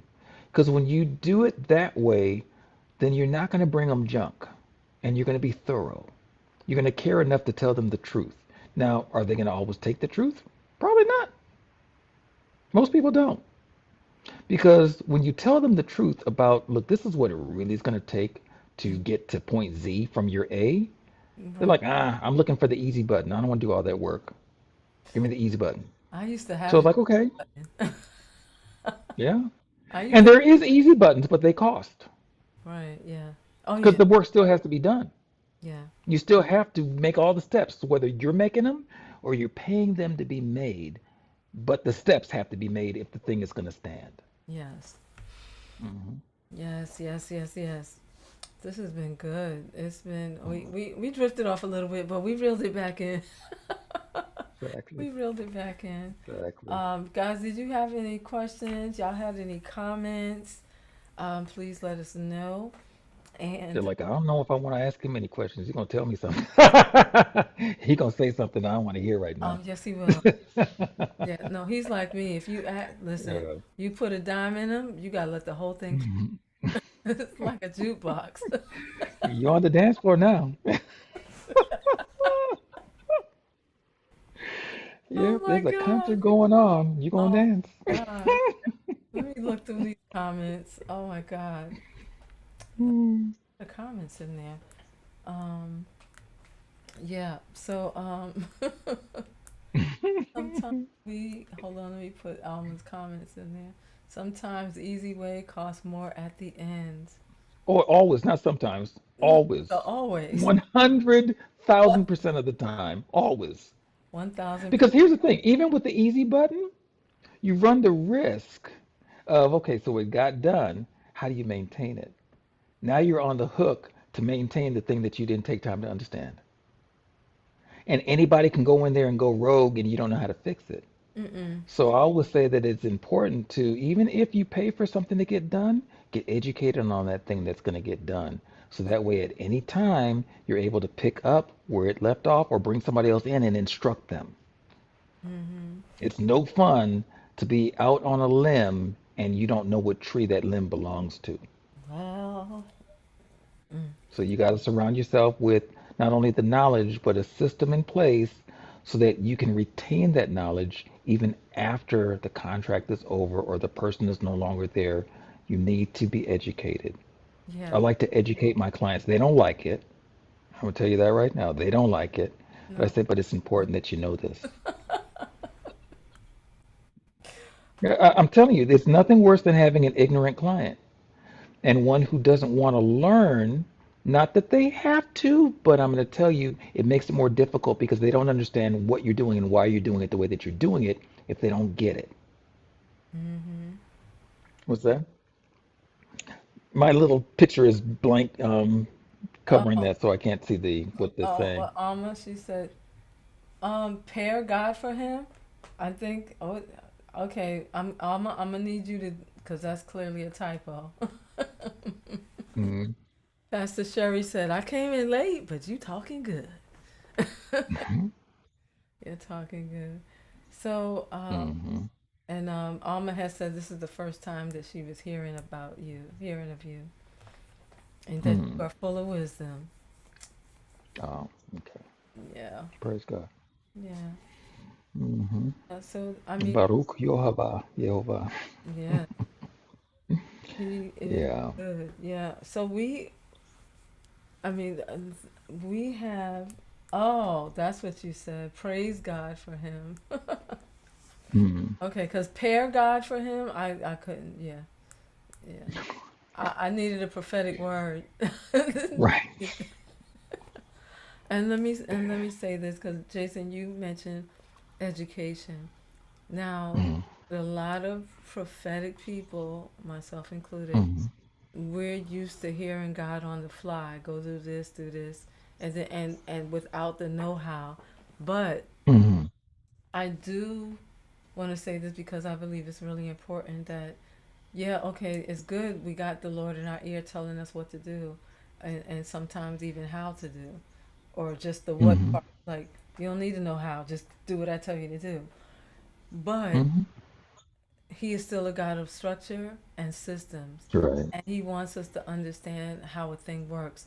One of the things that I went into with my students a few weeks ago, I believe it's Mm-hmm. Corinthians chapter 2, I believe it's verse 11, where it says, lest Satan take advantage of you. So when you go before that, it says, we're not ignorant of the enemy's devices. So Mm-hmm. the word ignorant, the word devices, and Mm-hmm. take advantage. So that term take advantage. So ignorant, it means, it's not that you don't know, it means you don't know Mm-hmm. how things work. You don't know what, say? You don't know how things work Oh. Mm-hmm. Mm-hmm. specifically. Mm-hmm. Mm-hmm. Mm-hmm. So then, Mm-hmm. you don't know how things work. Okay, let's get to the Mm-hmm. devices. Devices, it's a mind word. Mm-hmm. Everything to do with your mind, your perception, Mm-hmm. thoughts. That's what the devices is. And then we get to the part where Apostle Shaul says, lest Satan take advantage of you. So what Mm-hmm. that means, that Greek word, it means to exploit you. So because Mm-hmm. you don't know how it works, because Mm-hmm. he got in your head, changed your Mm-hmm. perspective, because now you don't see it the way God see it. Right. Or God already said your thoughts are not like my thoughts. My thoughts are. Mm-hmm. So because of that, now the devil is exploiting you. Mm-hmm. Now you out here in these prophetic streets looking crazy. Mm-hmm. Telling you go, well, God told you this, but He told you, um, Alma, you just put the letter L in there, so I'm not sure what it is that you wanted to say. Because now the devil has set up camp somewhere in your mind, Mm-hmm. that is just the beginning of your problems. Right. It is just the beginning. And it simply means because you have not yielded. Mm-hmm. You have not yielded. Mm-hmm. I know God was trying to give me a message today because I had on a sweatshirt that I can count. I designed that sweatshirt.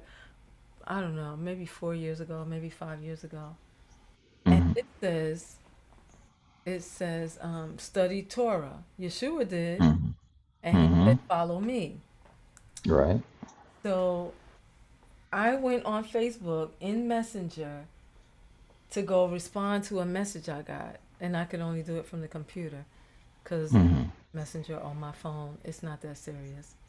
Mm-hmm. So I, I answer her, and then I scroll up. I see a video I did in September of last year, and it was Mm-hmm. from God. I love reading letters from God.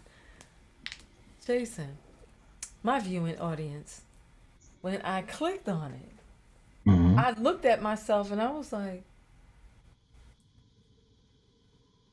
I had on the same exact shirt, the same exact sweatshirt as I did Mm-hmm. last year in September, which is probably the last time I wore it.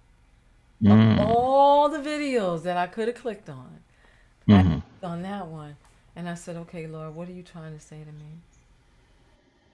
And I started talking about the word shakha. Shakha means worship, and I said, Mm-hmm. "This is us. Mm-hmm. Shakha, that's worship. Mm-hmm. You're down on your face. Mm-hmm. About submission. It is about yielding. Mm-hmm. Because when your face is on the floor, your ear is to the ground, and then you can hear what's coming." Mm. Wow. I'm Wow. like, oh God, what am I not hearing? But he already told me in August, pay attention. Mm-hmm. So, I mean, I'm like, I got on the same shirt, Mm-hmm. but to study Torah. So, Torah, as I said earlier, instructions. Mm-hmm. And the shirt says Yeshua. Yeshua did, and he said, Mm-hmm. "Follow me." Yeah. So as far as I'm concerned, this may not be for y'all. This is for Nabia. I need to follow him. I need to Mm-hmm. cut clear cut instructions and to Mm-hmm. pay attention. So it's amazing how how sometimes we'll have conversations like, Jason, if you at your age now could have a conversation with the 15-year-old you or the Mm-hmm. 2-year-old you, what would you tell yourself? Because you're like this. You're face to face. You're looking at yourself, giving yourself Mm-hmm. instructions. So as far as I was concerned, that was me talking to me. Mm-hmm. Mm-hmm. Mm-hmm. So Mm-hmm. I said, "Yeah, God, I'm listening." So she said, "I have realized that business is ministry, and I am debating now if I should keep it as a profit or nonprofit, considering and starting a charity for people to sow into the ministry." Is that a so you're asking, Alma? Because you have the Wizard of Oz right here. He'll tell you. And Yeah, I mean, it's just that depends. yeah, yeah. That's Because a see, the thing is that with a nonprofit, for one, you don't own it. So, board. yeah, your board and all that, like you'd have to structure it in a way so that if it is God-centered and all that, that it never loses its way. There's some things that you've got to look at. You also have to look at the need, the known need of the marketplace, who you're going to serve. Is it community-based, and who in the community is looking for that? Are there any others that are in that space, that locale, that are similar or doing the work that you want it to do?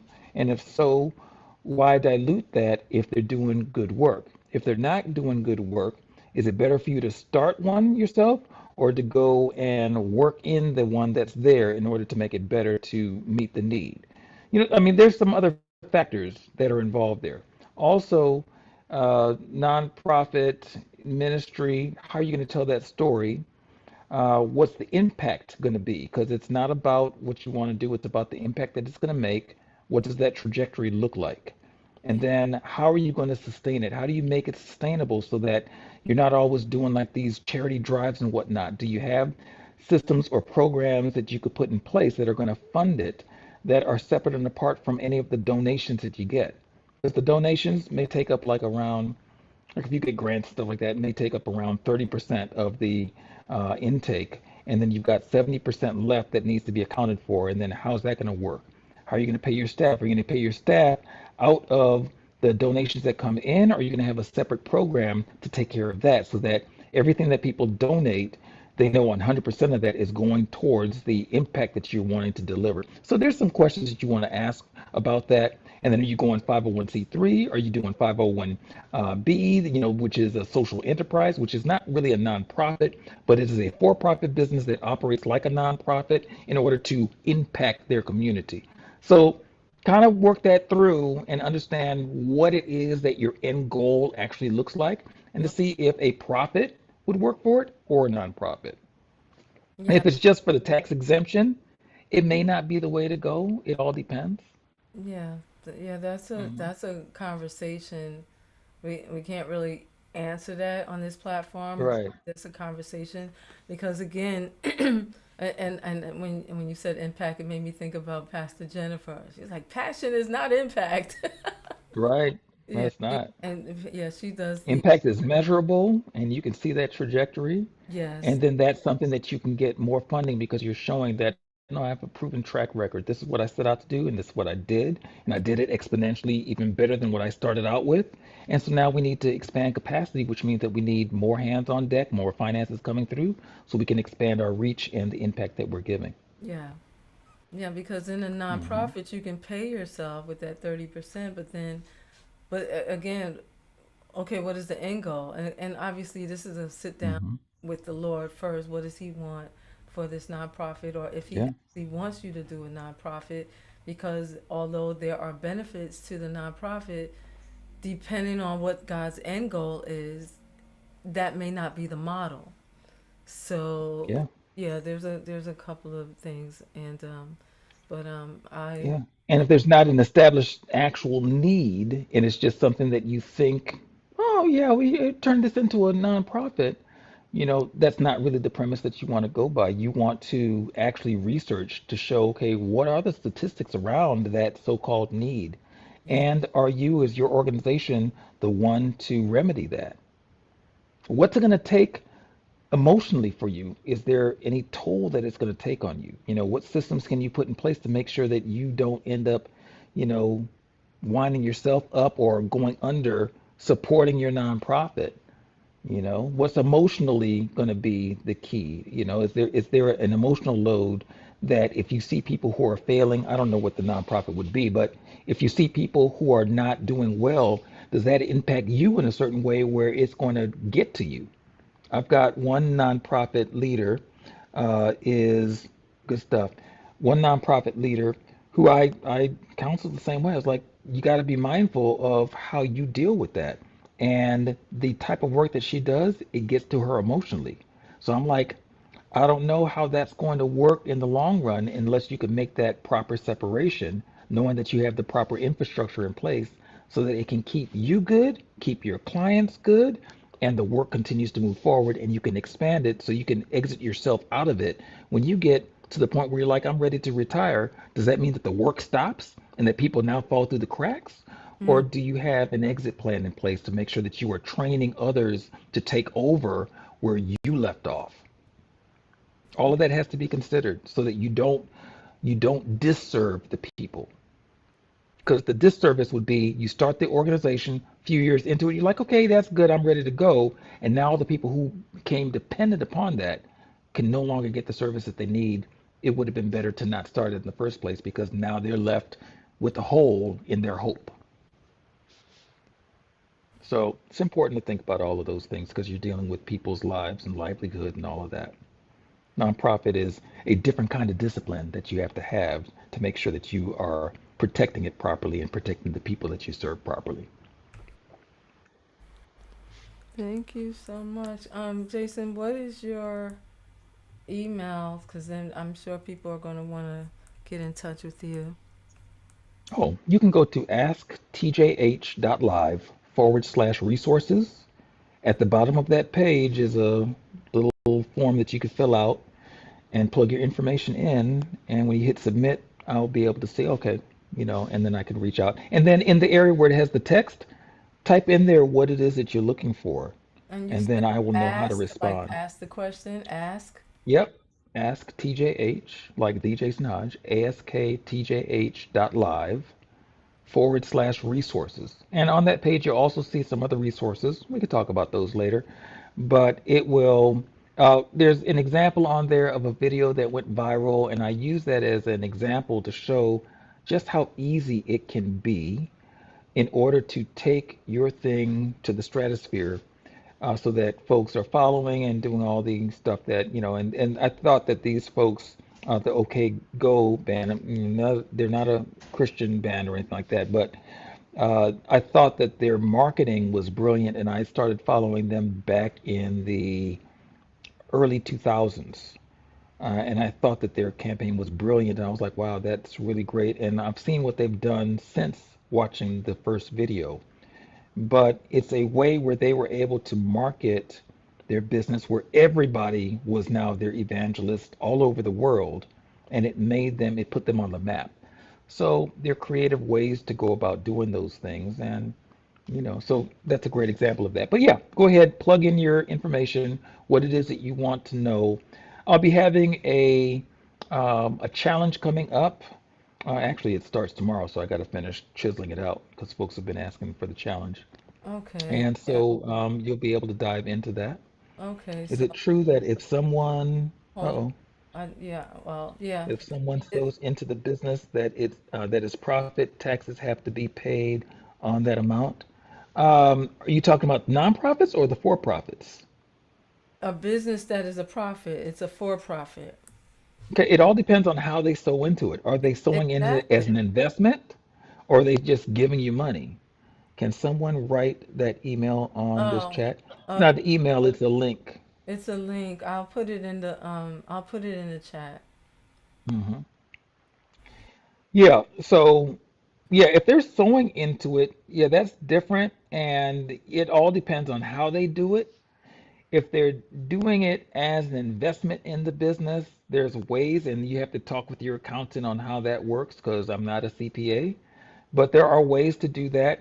If they are sewing in and it becomes a part of like your marketing budget and they're marketing themselves through your business, as the mentioned and all that, then that can fall into the marketing category. But again, you have to talk with your CPA and see where the tax breaks are concerned. And that way, folks who are sewing into things, or if you're sewing into something yourself, you'll know how to designate it in order to get the tax benefit from it or give them the tax benefit. So it all depends. Again, that's a more complex question. It's simple, but it's complex when you're talking about how they can protect their finances that are going out so that they don't lose on that and they also get the benefit of their contribution. Okay. Yeah. Your business is Hmm. a for profit. All right. Yeah. AskTJH.live/resources. I did put it in the chat. Let me know if you see it down in the chat. All right. That's some really good questions, guys. Hmm. And it's really something that you have to think about, regardless of whether it's profit or nonprofit. What is the impact is this going to have in your community? Exactly. What's the outreach? What's the plan? You know, Yeah. do you have a And do yourself a proposal? favor. Yeah. I didn't mean to cut you off, sis. Oh Go no, ahead. yes you did. Um, You said, don't just quit lying. That's cap. Yeah. All right, so make sure also that if you don't have a background in that type of work, find an organization that's doing that type of work and volunteer there or something so that you can get hands-on instead that, of the theory of your mind. Okay? Because you're dealing with people's lives. So get in there, get your hands dirty, understand the dynamics because you may be able to get the rudimentary stuff done, the office work stuff done, but you may not know how to deal with the emotional state of the people that you're dealing with. hmm And so that plays a huge factor in because you can go in and in your perfect world you got everything mapped out and then you run into the human element that is going to throw everything sideways because you may find that okay, now in this work I've got these folks now if I don't have to deal with them I can get this work done, but it's about them.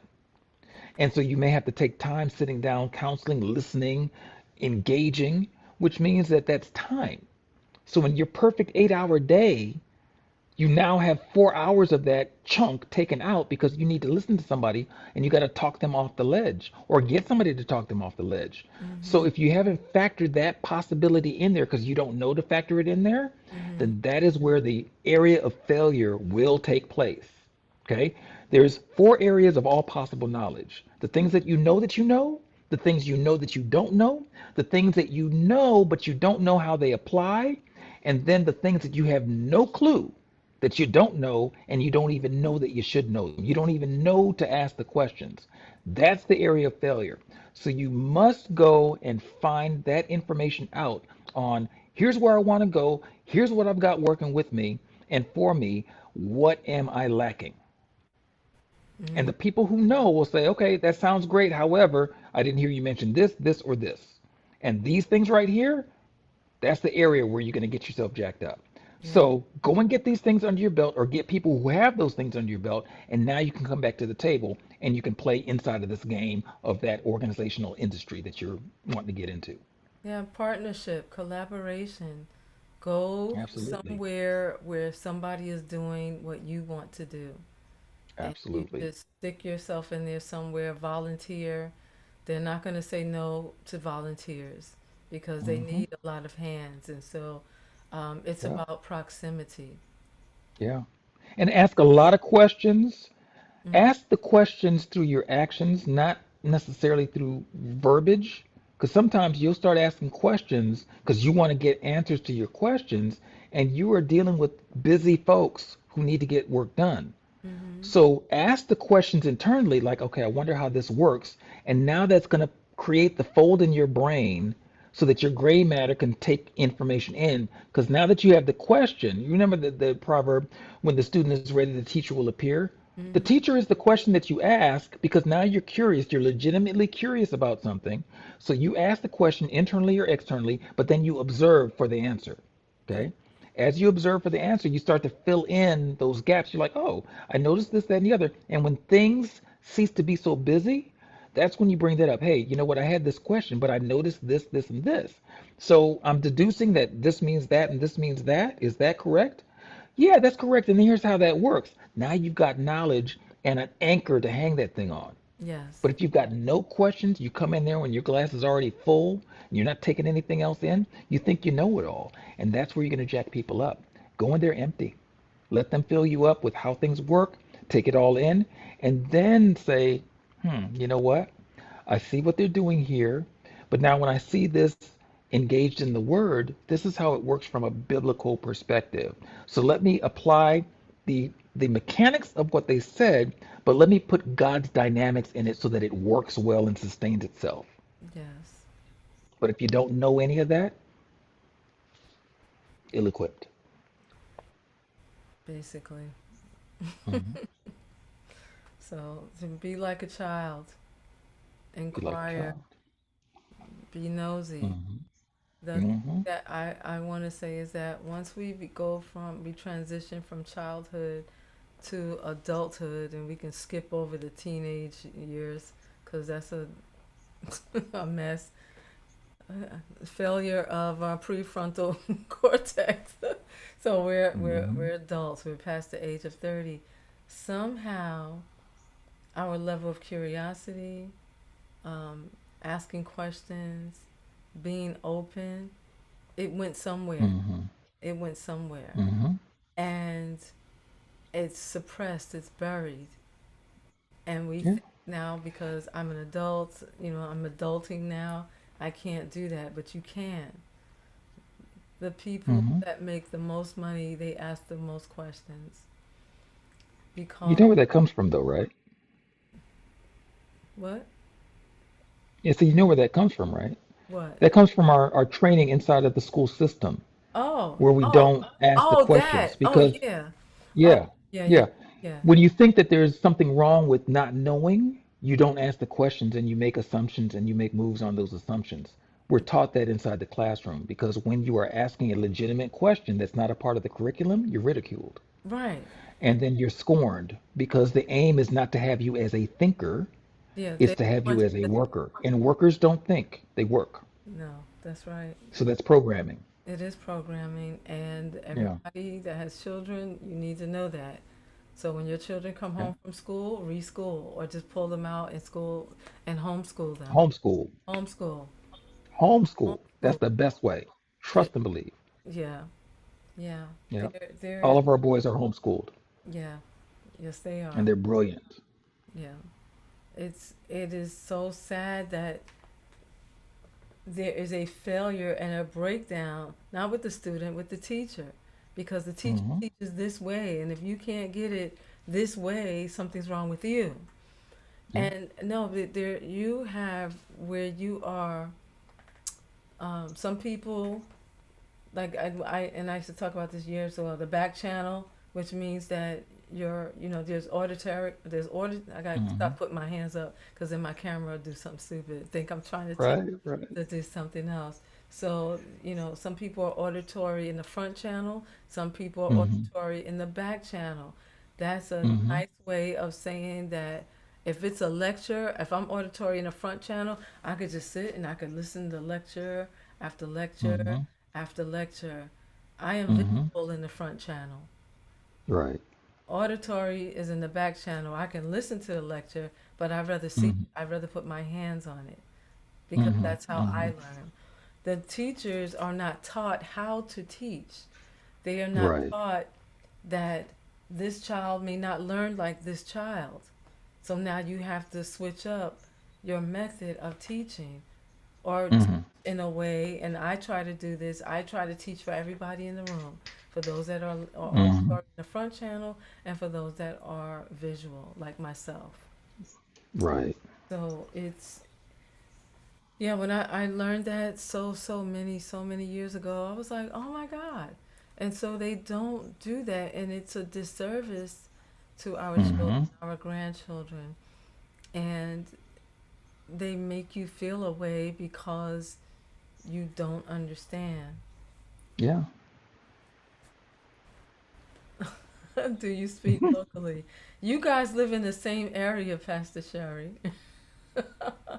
Well, she's in the Pacific Northwest. She is up there she's in Seattle. She's near Seattle. Oh, okay. She's near Seattle. Okay. Yeah. Hmm. Y'all cold. It's cold Yeah. now. It is. It is a bit chilly now. Uh, Hmm. Chilly. Don't get me Yeah. started, y'all. 'Cause then my fangs will start coming out 'cause we don't do cold. Right. I don't even want to talk about it. But yeah, But so it is important. It is important. hmm It's important to understand the origin because sometimes we will misjudge a person, not understanding that the reason why they don't ask questions is because they have been damaged for asking questions. And so, therefore, they don't want to go down that road again, particularly as an adult who is supposed to know everything, hmm, which is not the lie. We think that we're supposed to have everything together as adults, which we should, but that's given the right training as youth.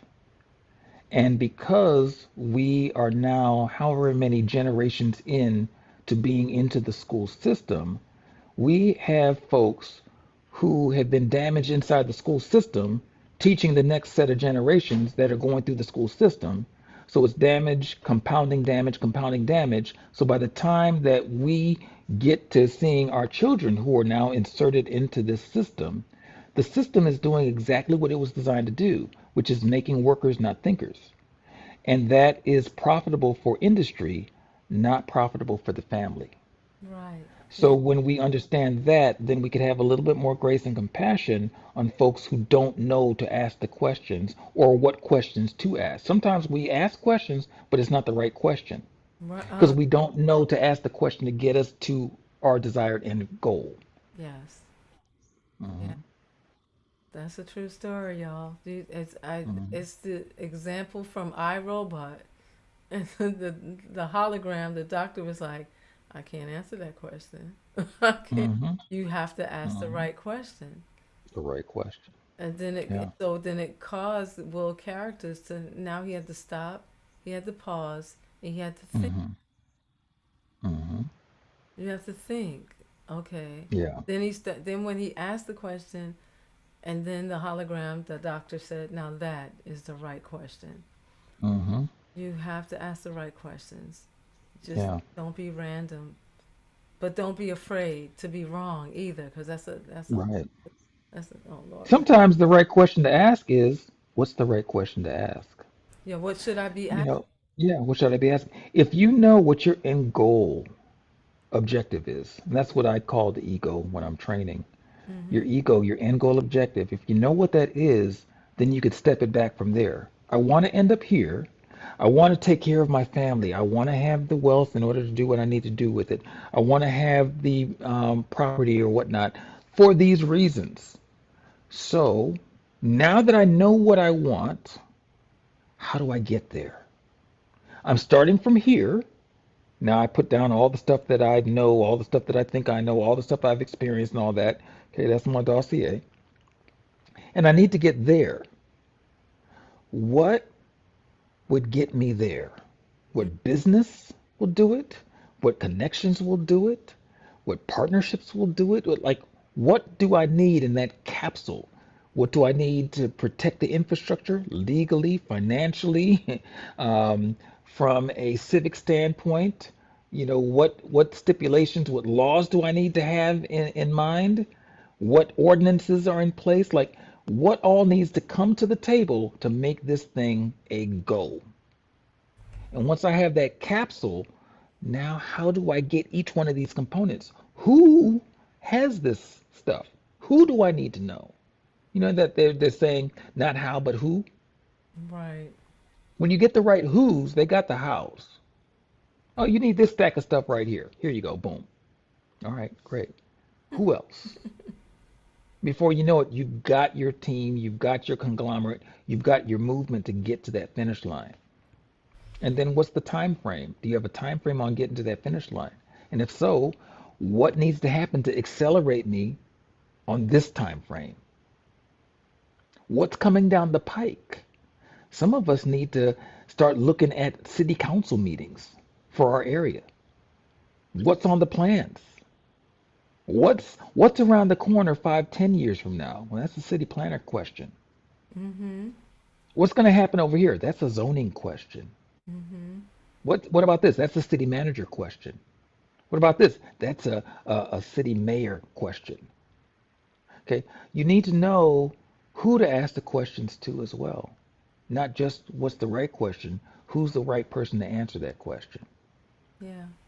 And you When could you when start you with get that. all those pieces, exactly. Start with that. Okay, well, I have this particular question. Who do I speak to about this? Yes, yes, Yes. yes. Mm-hmm. You should sit in on a few sessions of small claims court. Sit in on some of the district courts things and the superior court stuff. Just understand, how do the people who govern your city work? What's their mindset? What's their biases? Who are the attorneys that are always winning things in your space? How do you develop relationships with them or their firms? You know all the people who should be known. What are their triggers? I know it's getting kind of granular, but this is when you start studying your environment. Because Yes. when you study your environment, then you understand where all of the ways that you need to go in are. And then when God moves you in a place, you understand how to be in that place. Yes. Y'all do know this is Mhm. 3 videos. I had to split up now. You know what you were getting into when you brought me in here. Oh my God. So, Yeah. so guys, for those, Mhm. yeah, Pastor Sherry said it's nice to put a name to the face because she's heard me speak of you several times, Mhm. and Mhm. yeah, it does get kind of granular, and you know, everybody is not ready for Mr. Jason Hodge because when you Is this ask true? him to do a job, he's going to do it, and he is going to get granular, and he is going to ask questions because he needs to be clear so that he knows what it is that you want, what you expect, and Mhm. he needs you to be clear because then he can't carry out what you hired him for. So because then Right. you'll And you be can like, get oh, well, impatient. that part. It's like, oh, well, you didn't tell me this. Mhm. Well, okay. So I'm going to ask you up front, or Mhm. I'm going to give you all the parameters from Yeah. this one product. Mhm. What's going to be the impact, or this is going to happen, or well, who are you talking to? Because it can't be everybody. We said Mhm. that earlier. So it's a lot of questions, but it helps to prove you. I mean, Mhm. you get forged for real. So, Mhm. but Mhm. Yeah, but I let me. I'm gonna put that link back up there. But yeah, there we go. But I did put it. It should be in the chat. I know one thing that when I go live, like I see all your chats, but when I go back to the replay, I don't see anybody's comments.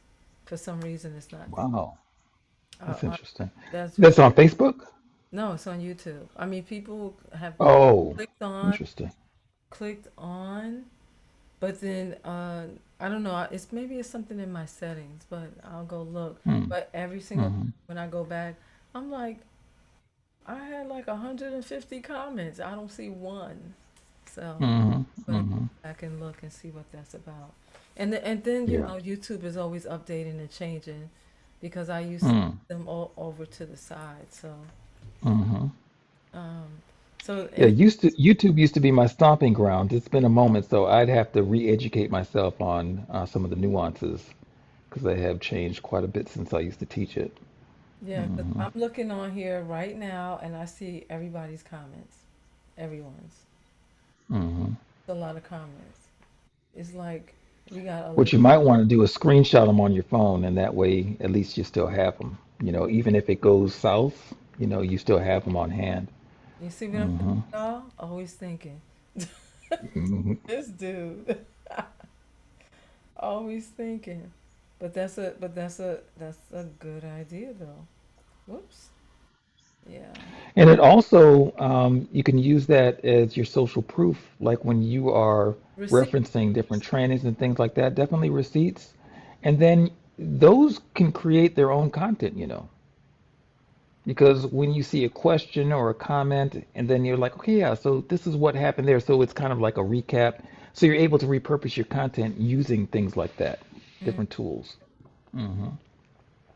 You could also go in and questions that weren't answered with depth, you can always turn those around into diving in deep with answers to those specific questions, and that becomes content that now you build out. And so long as they go according to your pillars, then that content always becomes a method to draw other people in through your pillars so that they're aligned with your business. right. So speaking of pillars, Mhm. I need you to send me those pillars. I can't find them. I can't find them from way back when. Which one's the Oh God, what is her name? I can see her face. We were all in that challenge together. Well, not a challenge. We were all in this group together. Um, Mhm. she sells real estate. Oh my gosh, she's light skinned. I got her number in my phone. Oh my God, I can't think of her name. I haven't talked to her in 6 months. Hmm. Okay. Um, and she's in New York too. Hmm. She's in New York. Her and her husband. Her husband didn't want to do real estate. Now that's all he wanted to do. He was like, no, no, no, I ain't doing that. Now his son is in it too. Um, Hmm. yeah, Nice. but for it starts with an F. Dang it. I'll find it. This is not the time to be trying to figure it out, y'all. But what's, I can't. I can't do it right now. But anyway, so yeah, and we were all in that group on Facebook, and we had all this homework. And Garrett was in the group. Garrett, me, what's her last name? Santana. Are you talking about the class that I did, or we were Yes. all in a class together? Yeah, no, the class you did. Oh, I'm that was on chatbots, I think, chat and bots. it Yeah. was automation, messaging, and all of that. Hmm. Yeah, I need that thing in my life Hmm. now. I can't find my pillows. Pillars. My pillows. Pillars. Oh, okay. So you're talking about the seven P's. The Yeah. seven P's. Hmm. I Hmm. knew somebody was gonna ask this. Jason offer classes or workshops. I do. He I did. He do. does. Um, Matter of fact, if you go to that link, I am putting together a challenge, and I've had folks go in and let me know what it is that they want to learn. I do training on AI, pretty extensive training on AI. And when you go through that training, you really can get an understanding of your industry, what the segments are in that industry, the hot buttons, what people are buying and why they're buying it. Like you can really customize it to understand how to dissect whatever project that you're looking to launch. You also can dive into how it's marketed, what the statistics are around that product or service or industry. It gets in there. But the main thing that you're learning in that training is how to craft your prompts. It is mastering AI prompts. And then there's the beginner edition and the custom edition, which is a little bit more advanced. And that's where you dive into your industry and all that. Like I've taken quite a few students, and in the course of 2.5 to 3 hours, reduced what took them almost a whole year to do. We were able to get it done in that amount of time. So it is definitely a time saver. It's not cheap, I'll say that much. But when you see the difference between taking 8 months to a year to do something and you reduce it to 2.5 to 3 hours, then all of that time that was spent on getting those things done, you've just totally gotten that handled in that short period of time. So it's a drop in the bucket in comparison to the amount of time and energy and effort and resources that you use by manually doing everything without knowing how to ask those questions properly. Yeah, So, it's about yeah, leveraging your time. it's People leverage, used straight to say, leverage. "Oh, time is money." No, time is worth so much more. It's so much more valuable Absolutely. You because can once you never get it spend it, back. you never get it back. Yeah. Somebody gave a good example. If I give you $1 million today, Hmm. cash, Hmm. you don't even have to pay taxes on it. Would you take it? Hmm. Yes, I would take it all day. If they told you, I'll give you $1 million today, cash, you don't have to pay taxes on it, but you die today, then Right. you die today. That's it. You got $1 million, but at some point today, we're not gonna tell you Hmm. the time, but yeah, you're going today. Yeah. Then you have a different perspective. Hmm. But now the time, whatever time you had, Right. now your life is much more valuable. So yeah, time is a commodity. It is Yeah. worth way more than money. You lose money, you can always make more money. Jason, we I think he hit his phone. He hit his phone, and we're back. Okay. Yeah. Call came in. Um. So so it is a commodity. It is valuable, and this is why I don't like job just over broke. I don't like it because you're trading time for money. Sometimes we have Hmm. to do it. I get it, but have a exit strategy.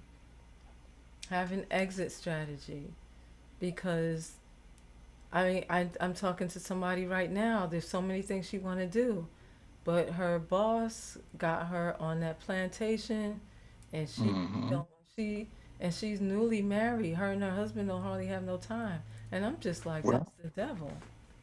I'll say this. Her boss doesn't have her on the plantation. I know, I know. Yeah. Yeah, no, I I talk mean, it's a hard reality. We choose our plantations or we choose not to be on them. right, yeah, And the choosing not to be on them is not necessarily an easy thing because we still have to then have all the stuff structured the way that the job has that pays us. So, right, yeah. yeah. Hmm. But that's why you have the exit strategy. Hmm. I'm leaving here Exactly. on this date and go hard trying to, because all the work that we put into that business, we could be doing Hmm. that for ourselves and make way Yeah. more You money. could be building parallel. be building in parallel and having the job finance, like that's your silent investor, you Right. know? Yes. Yeah. I Yeah. got these subscriptions I got to pay for. So that money will come from over there. Like have some, have a strategy. Okay, this is how much I get paid. This is what's going to pay for my subscription. This is what's going to pay for my website. This is what's going to pay for my ad spends. This, and just do that. Mhm. And then you can kind of just transition yourself and just like tell your boss, oh, and by the way, you're fired.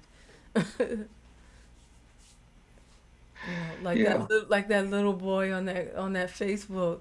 Oh my God, Hmm. I don't know somebody had this little black boy. They had him come on, let the baby speak. And he got up there, he Hmm. got the microphone. He's like, I hate this church. You know, I was telling my boys, because two of them are working two different jobs, right? Um, a piece. So there's four jobs. They overlap on one job, and then they work two other places. And I told them, I said, okay, well, here's the agreement. If you work the job, you're not working the job solely because you want to get the paycheck. That's great. I said, however, you're there to learn the systems. I said, because the systems that's your knowledge base that you're building, your skill sets. Hmm. So if we ever go into a job situation, it shouldn't be because we're going for the paycheck. Yeah, that may serve an immediate um, need, but if we come out of there and that's all we got from it, we've done ourselves a disservice because what we've said is that our life, our time is worth that 50, 75, $100 an hour, $20 an hour, $10 an hour, whatever that is.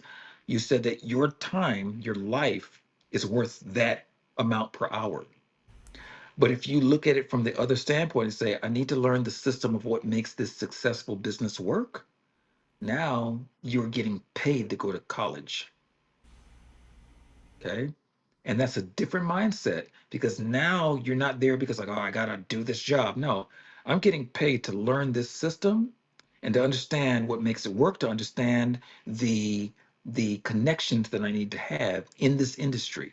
I'm going to hear certain buzzwords. I'm going to hear certain people. I'm going to meet people who are circulating in this space.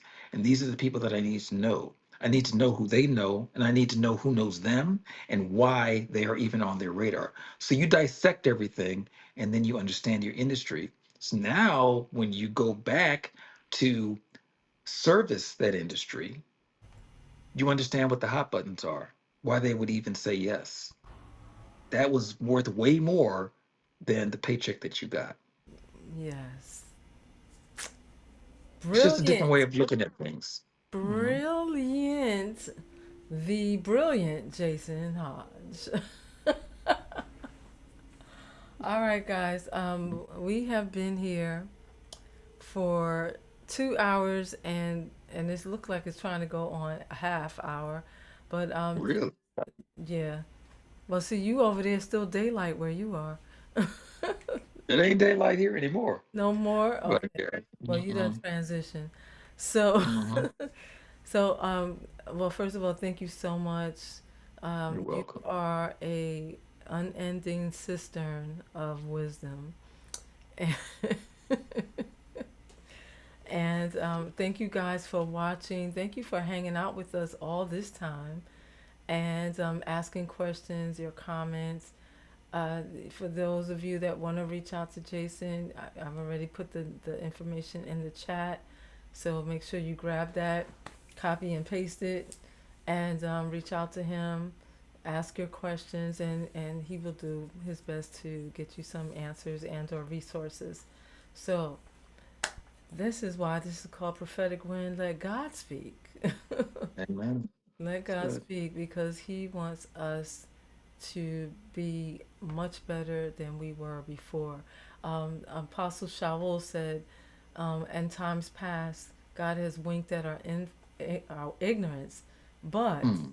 now He is calling for all men to repent, meaning to change their minds." Mm-hmm. Mm-hmm. It's like we Mm-hmm. didn't know back then. Okay, okay, yeah, all right, okay, you didn't know. I let that slide. Now I'm bringing you into the place where you need to know, you need to understand. Mm-hmm. So, That's right. yeah, so that way we can serve in the best way possible wherever the Lord Mm-hmm. would have us to serve. All right, guys. So with that said, I will see you back next week. With I think January 18th, I have Council Woman. Oh my God, I'm gonna put it in there too. She's all the way in Michigan. Wonderful woman of God, and she loves the Lord. She does real estate. She does everything, but she is a councilwoman, and we're gonna have her, and we also have Coach Tammy, who will be on here as well, and I'll give you some more information on that. But Nice. we are going to close this up, wrap this up. Jason, pray us out, please. Right. Father, we come before you in the matchless name of Yeshua HaMashiach, thanking and praising you for all that you do, thanking you for your wisdom, thanking you for speaking your word today, gathering us together as believers to take from your cistern, Father. We thank you for your wisdom and thank you for your anointing that breaks the yoke. Father, we thank you for your truth that makes us free. We ask, Father, today that as folks go on about their day, go on their way, that you are with them and that you stay in the forefront of their words, deeds, their thoughts, Father, Oh, that they will bring your representation to this earth, to their industry, to the lives around them, so that they represent you well and that the folks can be drawn to you and redeemed. We ask that you give us wisdom in all of our goings, knowledge, and understanding, and that you surround us with the people that will help us carry out what you've given us to do. In the matchless name of Yeshua HaMashiach, we pray. Amen. amen. And here now the Aaronic blessing. Yivarekaka Yehovah v'yishmerecha. Ya'er Yehovah panav elecha v'chunecha. Yisa Yehovah panav elecha v'yasem lecha. Shalom. Shalom. Amen. All right, guys, we will see you back here next week. I don't want to say same bat time, but it is the same channel. All right. Right. Shalom. Shalom, shalom.